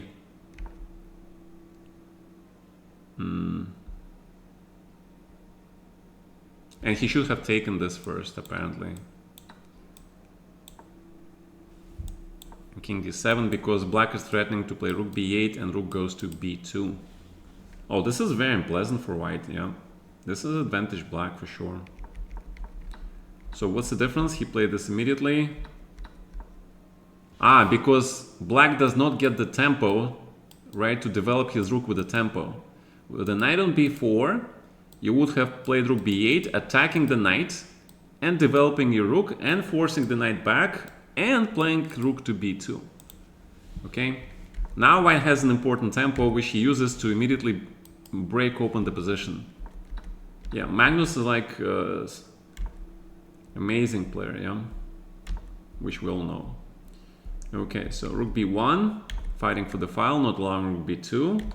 You give up the pawn, but after this trade, you force black to either capture this pawn with the rook, trade rooks, which leads to a draw, take with the knight and leave with the spin, which eventually you'll be forced to trade rooks anyway. So knight b3, but there is no mate, yeah.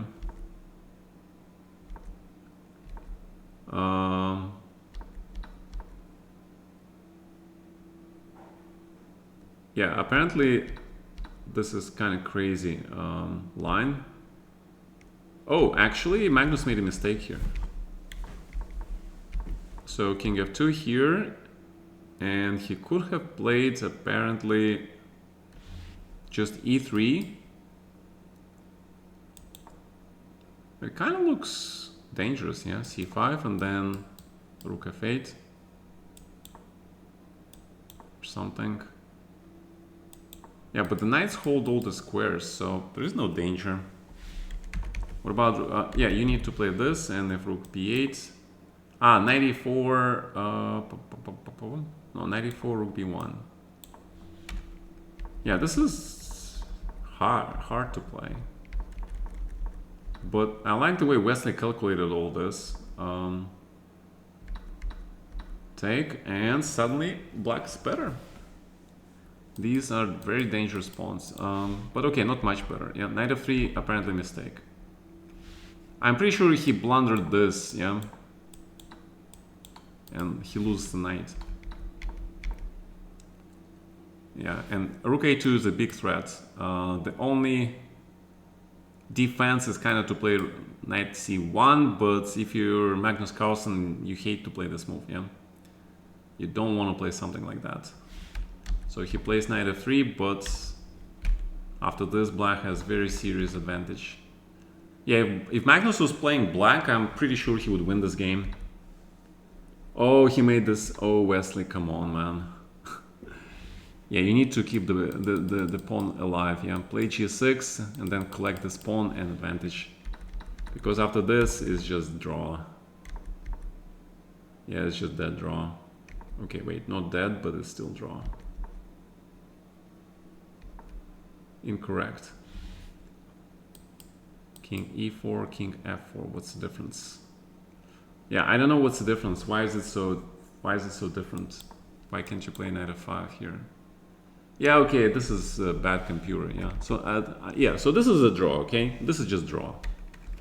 Don't listen to the computer. This is just draw. g5 and this knight is untouchable. It comes out and it's a draw. It's just bloody draw.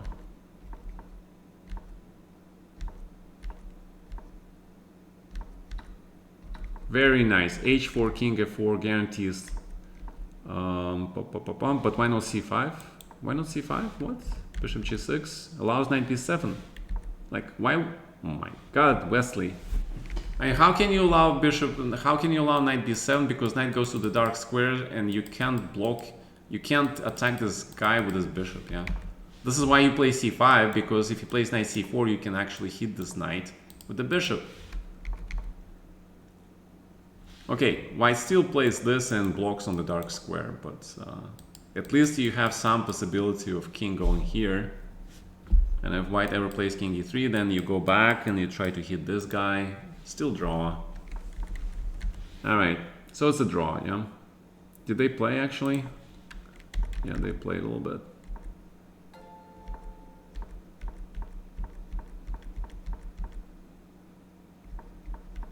The point of knight f6 is if black plays c5, the king comes here and knight takes the pawn and king takes the pawn. Draw. Okay? And black cannot improve. Alright, fantastic first game. Fantastic. Second game. This was very few, one of those very few times where you see Magnus playing King's Indian. I don't think I've ever seen him actually play King's Indian. So very interesting. And bishop g4, yeah, positional line. I used to play this with black sometimes. It was crazy. Thank you subscribing, CB Chess. Yeah, doing the last match recap. So bishop g4 is a way to get your opponent out of the book. It's not a good move, but you know, it's not easy to refute, okay? So let's see. Yeah, bishop e3 is not correct. Yeah, you have to play something like d5, but again, if you play d5, then you have to reconcile yourself with the possibility that black is gonna go very sharp f5 line, yeah? And you have to sort of know these lines. And if you don't know these lines, then you play solid chess, but if you play solid chess, black does this. And this is actually a very famous game. Very famous game. I remember Fabi played this. And he played surprising bishop c3 and queen f6. Yeah, I remember this was Fabi's prep. Everybody went absolutely mad after seeing this. Black willingly gave up his King's Indian bishop, the Goofled bishop. If Goofl's seen this game, he would just probably commit seppuku, you know? Because there is no fucking way Goofled will trade this bishop for anything like this knight, you know? That bishop is like sacred thing for him. For any King's Indian player. But the engine says queen f6 is equal. Okay? It's the most amazing thing, like unbelievable. And this was happened in the Fabi's game, I remember. Everybody was asking him, like, how did he come up with this? And he said, well, the engine showed it to me. Yeah. Okay. Queen e6. Yeah, this was the key moment. Attacking the pawn. And the thing is, white cannot get to the bishop here in f3. And if you ever play g3, it's like this pawn is gone. So something like this, and black just plays, yeah, hits this guy. Yeah, this was absolutely nuts. So Magnus probably remembered this, but he played rook e8 first, and I'm not sure if that is an improvement. But it's a possibility, and queen f6, okay? So Magnus follows Fabiano's footsteps here. And as you can see, the endgame is a draw, okay? Yeah, I'm pretty sure at this point Wesley remembered that game, because that game was like famous, man. But there's not much you can do, yeah? And black is better, because this bishop is closed, this bishop has no targets, but knights have targets. And if black trades this important bishop, then this bishop with the pawns on his squares make him dead, yeah? Then black is better. Yeah. b4, committing move, but I really don't like it. Yeah, I really don't like it. I would probably play something like b3 and rook d1 and just try to make a draw. Okay, b4. I don't think that was reason to go like this because it's a huge risk, and as we have seen in the game, Wesley I think lost because of this. Yeah, he took the risk and he lost because now you have to be very precise. First line. For Magnus, first lines come easy. Yeah, the first line because you attack the pawn and you're threatening knight d3, taking a lot of squares from these rooks. So the computer has to give up the pawn, but if you give up the pawn, you obviously that's not the purpose of b4 move. The purpose of b4 move is try to control all these squares and get your bishops out. Yeah, but if you play like this. After knight d4, black is better, yeah, because knight c2 is coming, yeah, or you take on f3 and knight e5, and yeah, so Wesley, what did Wesley play? Oh, that's the game, right? He plays this, and after black takes this pawn, I think it's game over, pretty much game over. Yeah, I think he had to play c5 now, because if you allow b6, this pawn is an additional weakness. Or rook b1, yeah. But you need to be an engine to see this. And for the human, in the blitz game with 2 minutes, it's unreal. And if you play Magnus, it's like you're just lost. Yeah, lost game. Take, knight d4. It's also a fork. And it's a check, and rook takes e4, and knight f5. So black has pawn up, white king is not safe, these guys are weak, and the knight is untouchable. Yeah, yeah. Apparently c5, rook c5 tried to play for a draw. Rook b2 makes a lot of sense. You're trying to activate the rook. But rook e2, yeah, pin, boom. So black guarantees himself a trade at least.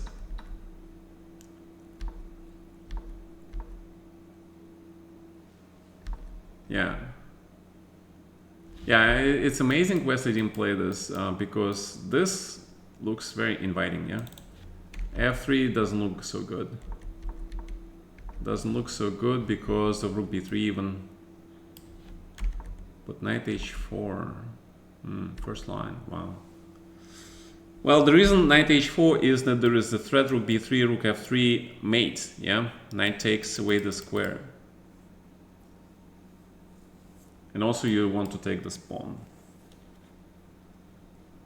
So c5 is a must here in this position. Which he finds, take. Oh, he didn't take the pawn? That's okay, right? King g3 is okay. Knight e6, and actually white is okay. Yeah, white actually has survived for a very long time. But this move is sus. Yeah, you need the bishop in the center. The bishop has to be here, control everything. Bishop d2 is very sus.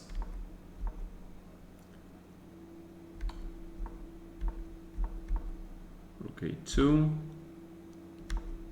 Still draw. Okay, so how did he lose this? Knight g4, okay. Oh, the king got into the play, yeah? The king got into the play, and now you have to play rook b8 and horizontal checks to stop the king. Rook a4 stops the checks. Incorrect. Had to play rook b1 now to start the frontal checks. My god, chess is hard. But also the idea is rook f1, so you hit this guy. Okay. Instead, he allowed f5, and now the pawn goes to f4, f3, and it's a problem. Yeah, the only thing is I'm surprised he resigned here, because it should not be resignable yet. Yeah. Okay, let's check it out. f4, king f1, f3, oh, king e1. Yeah, the reason is that you can give up the bishop for the pawn, and you need to win this pawn, and it's a draw. Yeah, that's actually a pretty good reason. So here, check, king c3, f2, take. If you play rook b5, it's 95, so check first.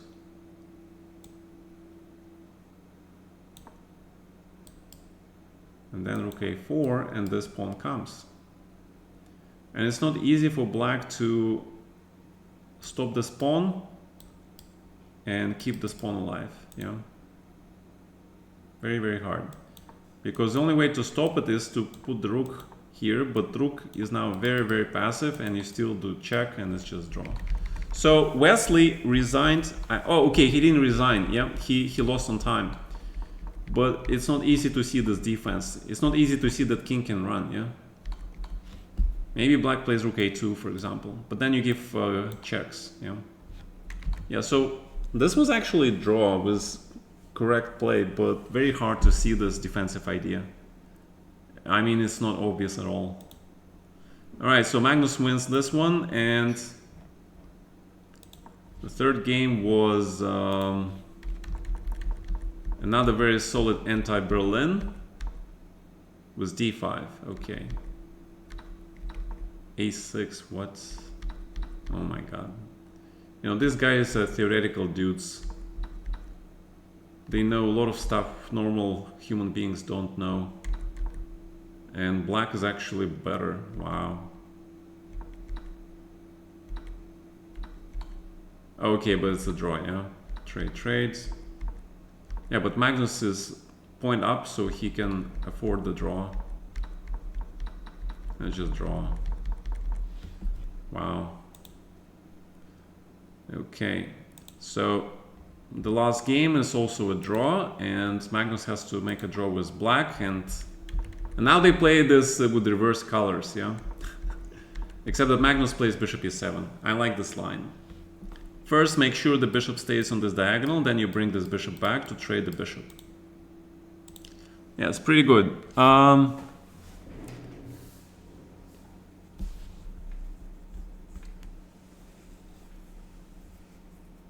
Wait, Magnus actually remembered the game.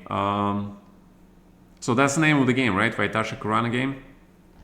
I mean, even I remember this game, and I don't play this opening much, yeah?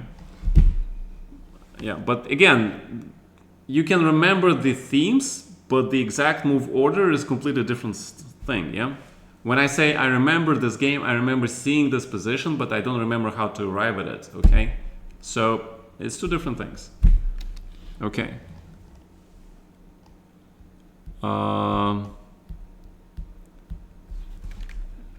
mean, if you watch this tournament in the past, like in the past 3-4 years, the structure of the tournament was pretty much same. They just changed a few things here and there.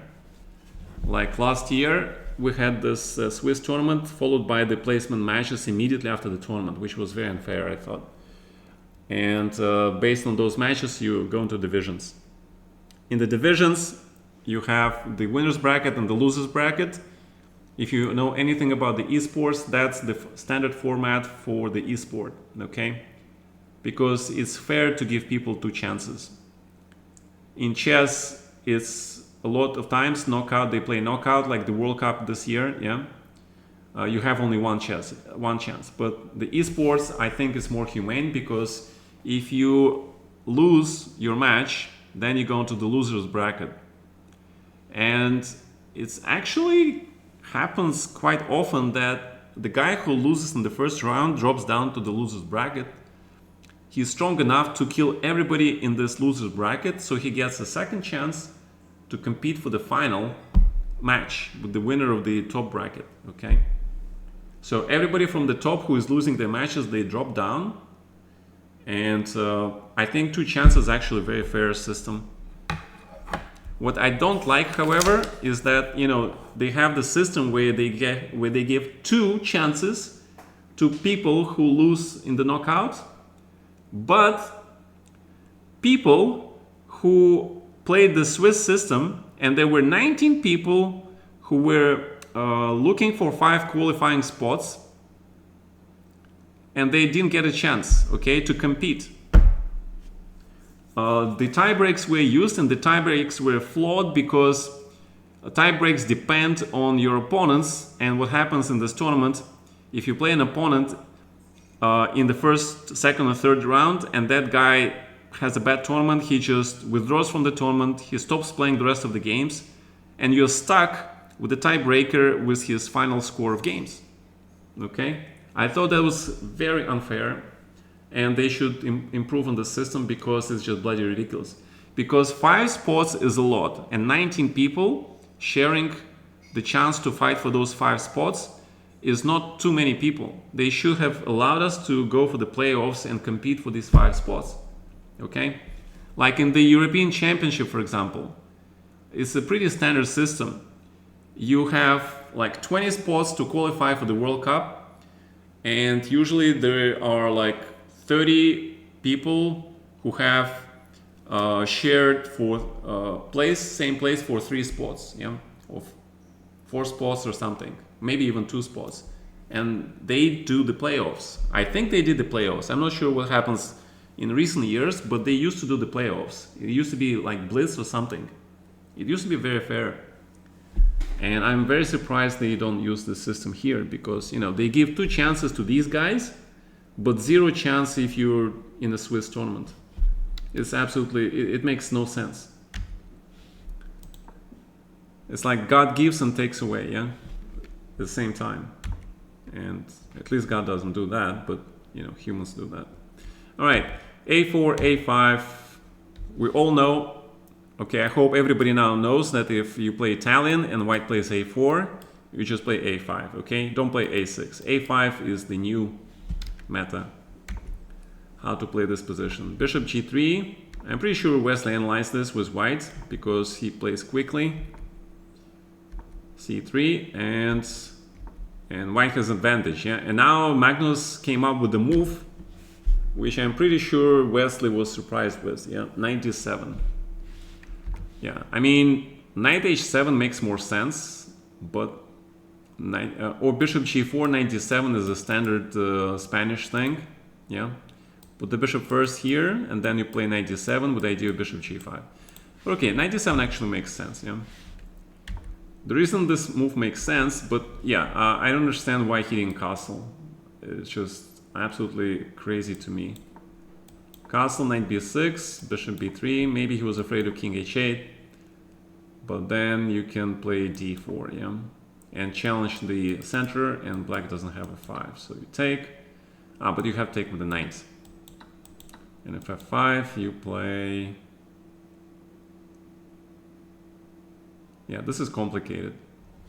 So I will not be surprised if Magnus actually analyzed this also. Yeah, the top players, for top players, this is actually the starting point of the analysis, okay? All right, so what happens? He plays knight f1. Okay, he tries to stop knight e3 before black plays f5, yeah? That makes a lot of sense. Yeah, bishop f6 was another surprising decision. But Magnus is Magnus. But very surprising. Rook e8. Again, black usually plays bishop e6, but you have to live with the pawn structure. The thing is, Magnus is very experienced in this pawn structure from his match versus Kuryakin in New York, okay?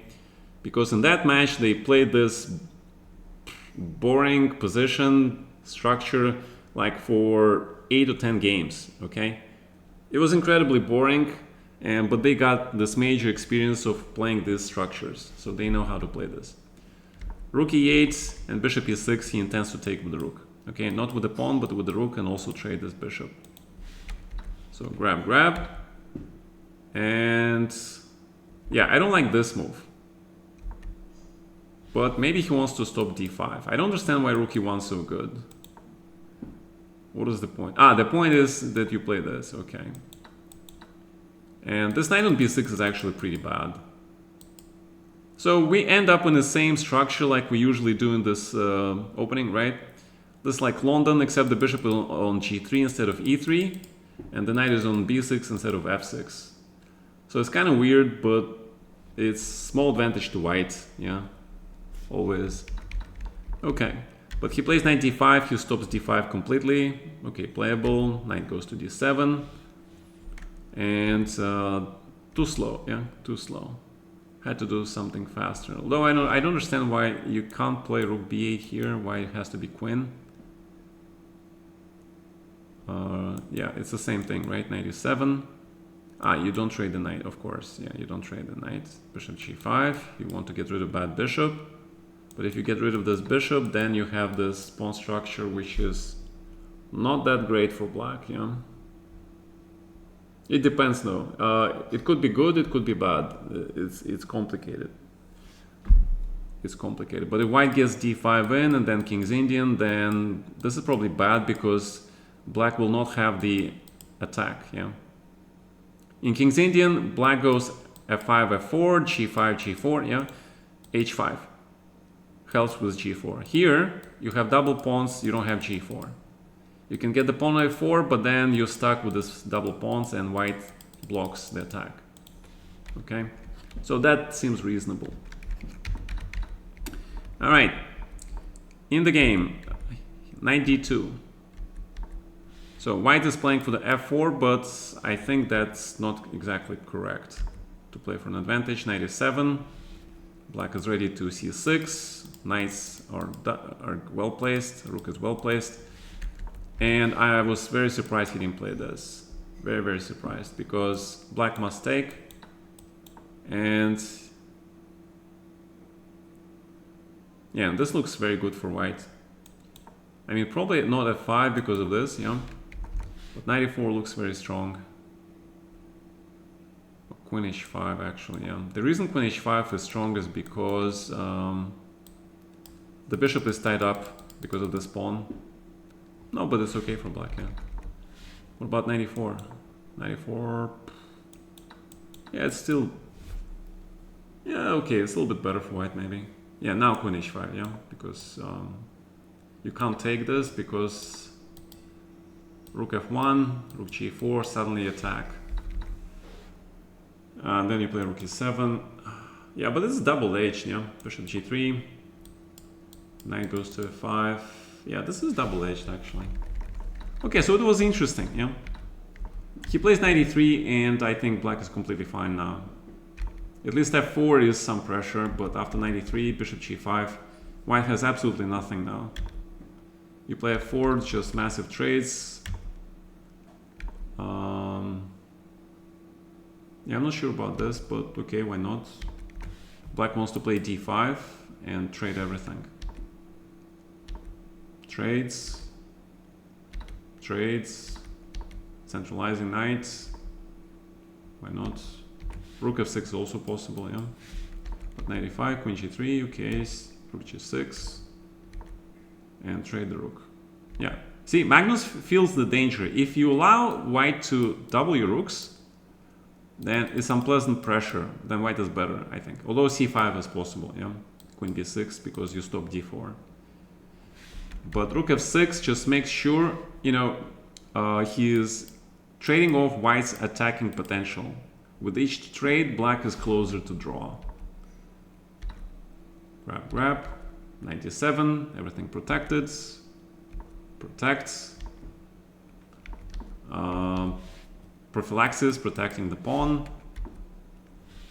Again, knight does not move because this pawn is hanging. And now white has to play h4, g4 if he wants to get anywhere. He plays this and it's nothing. And rook goes to e8 and black is threatening to be better actually. Because this is kind of weakness. This knight is more aggressive than this guy. This queen is hitting things. This queen is not hitting anybody. So black is like getting a little bit better now. Queen b7. With the idea of queen c8, trading off. But I don't like this, yeah. I don't like this because after this queen trade, yeah, white should have traded on c8, of course. Because now white has this pleasant endgame, and this pawn structure is not really that good for black, yeah. Yeah, and the whole point is that white can go with the king here, rook here, you can go for b4 and force black to organize white this far past pawn. Yeah, there's a huge danger. Also, the knight on c4 can jump to e3, potentially f5 or even e5. Yeah, this is a very unpleasant endgame. I'm not sure why Wesley played this and allowed the trade, because after the trade and g6, black is just... See, black now organized his own passed pawn. Yeah. Compare this to this position, right? These pawns are preventing f5, and without f5 you can't organize the passed pawn. You can try g6 maybe, with the idea of h5, but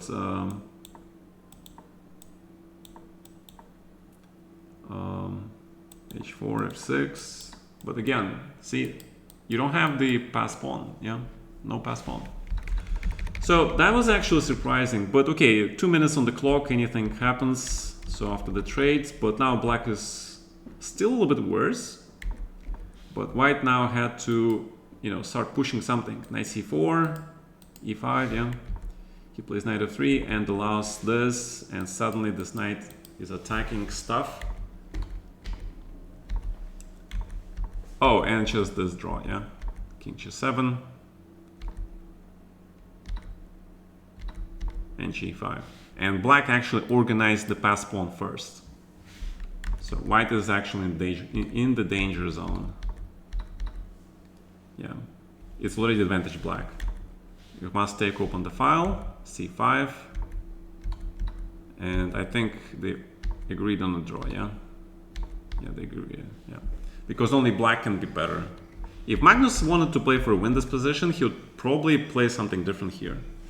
But he just was okay with the draw and he forced the draw. Yeah. Yeah, very accurate game. Of course, top grandmaster is playing, but thanks to losing on time in the second game in a drawn position, Magnus qualifies for the next round, and all the losers today, they go into the losers bracket. So tomorrow we're gonna see the games between Wesley and Alireza, extremely interesting. Nepo versus Legrave, yeah. Former 2 times candidate, challenger versus former top French #1 for many years. Still very strong, Legrave, yeah, very, very strong. And the winners are Martinez plays Lazavic, amazing match. 2 super solid dudes, except that Martinez is also very creative. So I'm gonna bet on Martinez, okay? In this match, I'm gonna bet on Martinez because he plays amazingly well, and not just super solid like Lazavic, but he plays creatively. He is a very dynamic player. Lazavic is very solid positional player, but Martinez is very dynamic, and dynamic is always nice to watch. Then of course we have Carlsen versus Fedosseev. The rock immovable object versus the crazy force, okay? Probably the immovable, okay, I wouldn't say immovable object, is unstoppable force versus crazy force, yeah? I don't know. But I'm gonna bet on the unstoppable force. Yeah. Yeah, Fedosseev is very, very strong, very tricky. Does more chances allow for more creativity? The old match formats seem to me richer. Yep, I agree, Mr. CEB Chess. Jospin seems very suspicious, but they didn't catch him doing anything wrong, so... Innocent until proven guilty. When Magnus has 2 bishops, he wins, and when he has 2 knights, he wins. I would say this, if you get into the endgame versus Magnus, the chances for your survival are greatly diminished, okay? Compared to the other stages of the game. Who's going to win this tournament? Well, there are different divisions, right? Division 1, well, Magnus obviously clear favorite, but second place is an open book. Alireza doesn't seem to be in a great form. He's in a good form, but not the best form, yeah? So actually, I would say Lazavic, Martinez Fortunately, they have to play each other tomorrow, yeah? But they are like best candidates for the second, third place so far, because all the other guys, they with their mistakes and blunders, they don't look as strong as these two. Okay, so I'll be very curious to see the match, Martinez versus Carlsen, but for some reason when Martinez plays Magnus, it seems to be a very one-sided affair, yeah? Like, I do remember though there was 1 or 2 games that Martinez beat Magnus, but in the title Tuesdays or something. But that was like 1 win per 5, 6 per 10 losses or something, right? Lazovic is super solid, and but last year in the finals, right, rapid finals in Toronto, he didn't look very impressive, which made me. I used to be very suspicious of Lazovic because the kid was like 4 years ago, he was playing just as strong chess as he is now, yeah, but he was way younger, so I was very suspicious of him. And he doesn't play a lot of tournaments, just like Martinez, okay? So people who play only online tournaments and do extremely well in online tournaments and they don't play OTB tournaments, they, by definition, automatically, in my view, they become suspicious, okay? And I was looking forward to this event last year, the finals, the top 8, because finally we get to see Lazovic in action. And his result, I'm not sure what was his result, yeah? What was the result? CT Finals 23 Toronto. All right, let's see this. So Magnus won the finals. He had the incredible accuracy, right? Where is the full table? Are there the full results? I'm not sure. Are there full results somewhere?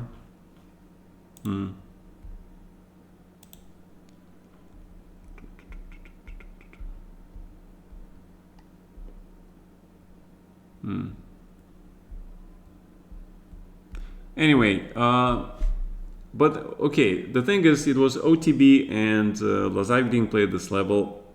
OTB, obviously, he only played online, and it's a completely different thing. So he didn't do that well, and his accuracy level also wasn't as high as the one that he showed in the online events, which was, but he still played pretty solidly, okay? So what happened is that I had my suspicions about him. I still have my suspicions about him, but they kind of diminished now, okay? But I still have some suspicions, okay?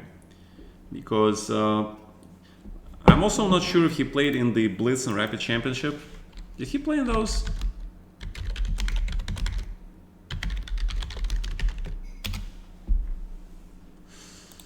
Okay. Did Lazovic play here? Yeah, I'm pretty sure he played, and yeah, I remember I looked at this tournament and he was nowhere near the top. Yeah, here he is, okay? He's only 31st in the OTB Rapid Championship, which is completely different from the level of play he shows in online event, right? After seeing this event, my suspicions, got sort of reinforced, okay? This was Rapid. Because if he was so strong, this tournament would have shown that he would be like at least top 10. He was nowhere near. He was top 30. Okay? So this was very suspicious result. And Bliss.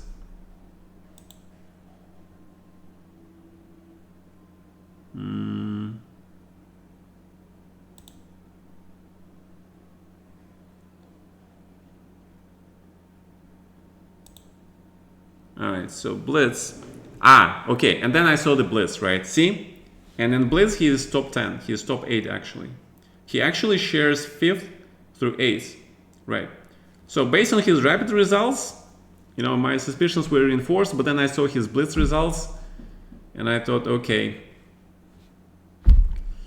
curious case, yeah. So it seems he is legit to me, yeah. He's legit. So I kind of stopped worrying about him. The kid is just very, very strong. All right. So now these days I don't talk about Lazavic. He's to me he's legit. No,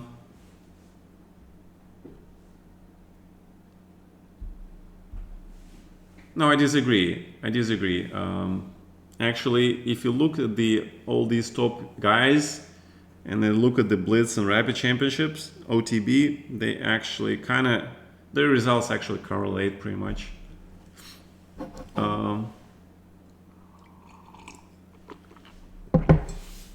But okay, anyway, gentlemen, this was the recap for Division 1.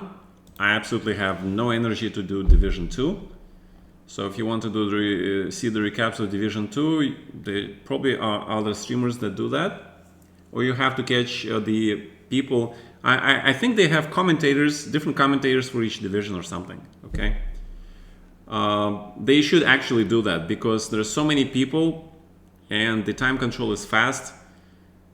I mean, if they cover only Division 1, it's really not fair because Division 2 and Division 3, they have very strong players, okay? Pretty much anybody in Division 2 can be playing Division 1 equally with these guys. But the coverage is usually for Division 1, reserved only, and that's not really fair. But I'm not going to do recaps for the Division 2 because I don't have energy, okay? So I'll see you guys tomorrow for the recap of tomorrow's matches. We saw the matches, right? I'm looking forward to, obviously, Martinez versus Lazavic. This is my favorite match. Fideszev versus Magnus is not very interesting to me. I think Magnus is going to win. But I hope Fideszev surprises me. But I think Magnus is a huge favorite here. Martinez versus Lazavic. Again, it's very equal, but my money is on Martinez. And Legraf versus Nepo. It's kind of interesting, right? These are the youngsters, and these are 30-something people here. Very interesting match. On one hand. On the other hand, I don't really bother with this match. But you know what? Because I'm a French guy now, I wish Legraf all the best, man. Do your best. And for the Wesley versus Alireza, again, I'm placing my money on the Frenchman. Okay. Yes, I'm an American, but I haven't been in the US for a very long time. And Wesley, you know, the guy had his chance. Yeah, he's been at the top chess for the last 2 decades at least. And this guy, Alireza, is hot and new. And it's possible that in this tournament, Alireza will not win. And it's kind of interesting, you know, guys, why it's interesting? Because there was this race for the candidate spot between these two guys, right? Remember last year? If Alireza didn't go to play in this tournament in France, in Rouen, right? Then Wesley would qualify for the candidates. So this is kind of a grudge match. But it's grudge match only in the winners bracket, yeah.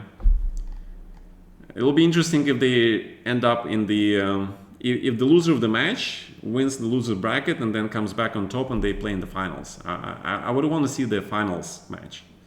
It's very unlikely though, because they have to beat Magnus, and I don't think anybody can beat Magnus. Not yet, at least. Not in another 2-3 years. In 2-3 years, you can beat Magnus, okay? I'm pretty sure Magnus will start to slip in 2-3 years. But right now, Magnus is tough. But in 2-3 years' time, you know, his time will slowly start to come, and he will start to slip, okay? All right, guys. Nakamura and Giri in Division 2. Yep. Sure. Nope. We're not talking about cheaters. Nope. And I'll see you guys tomorrow. Hope you enjoyed the recap. Good night, everybody.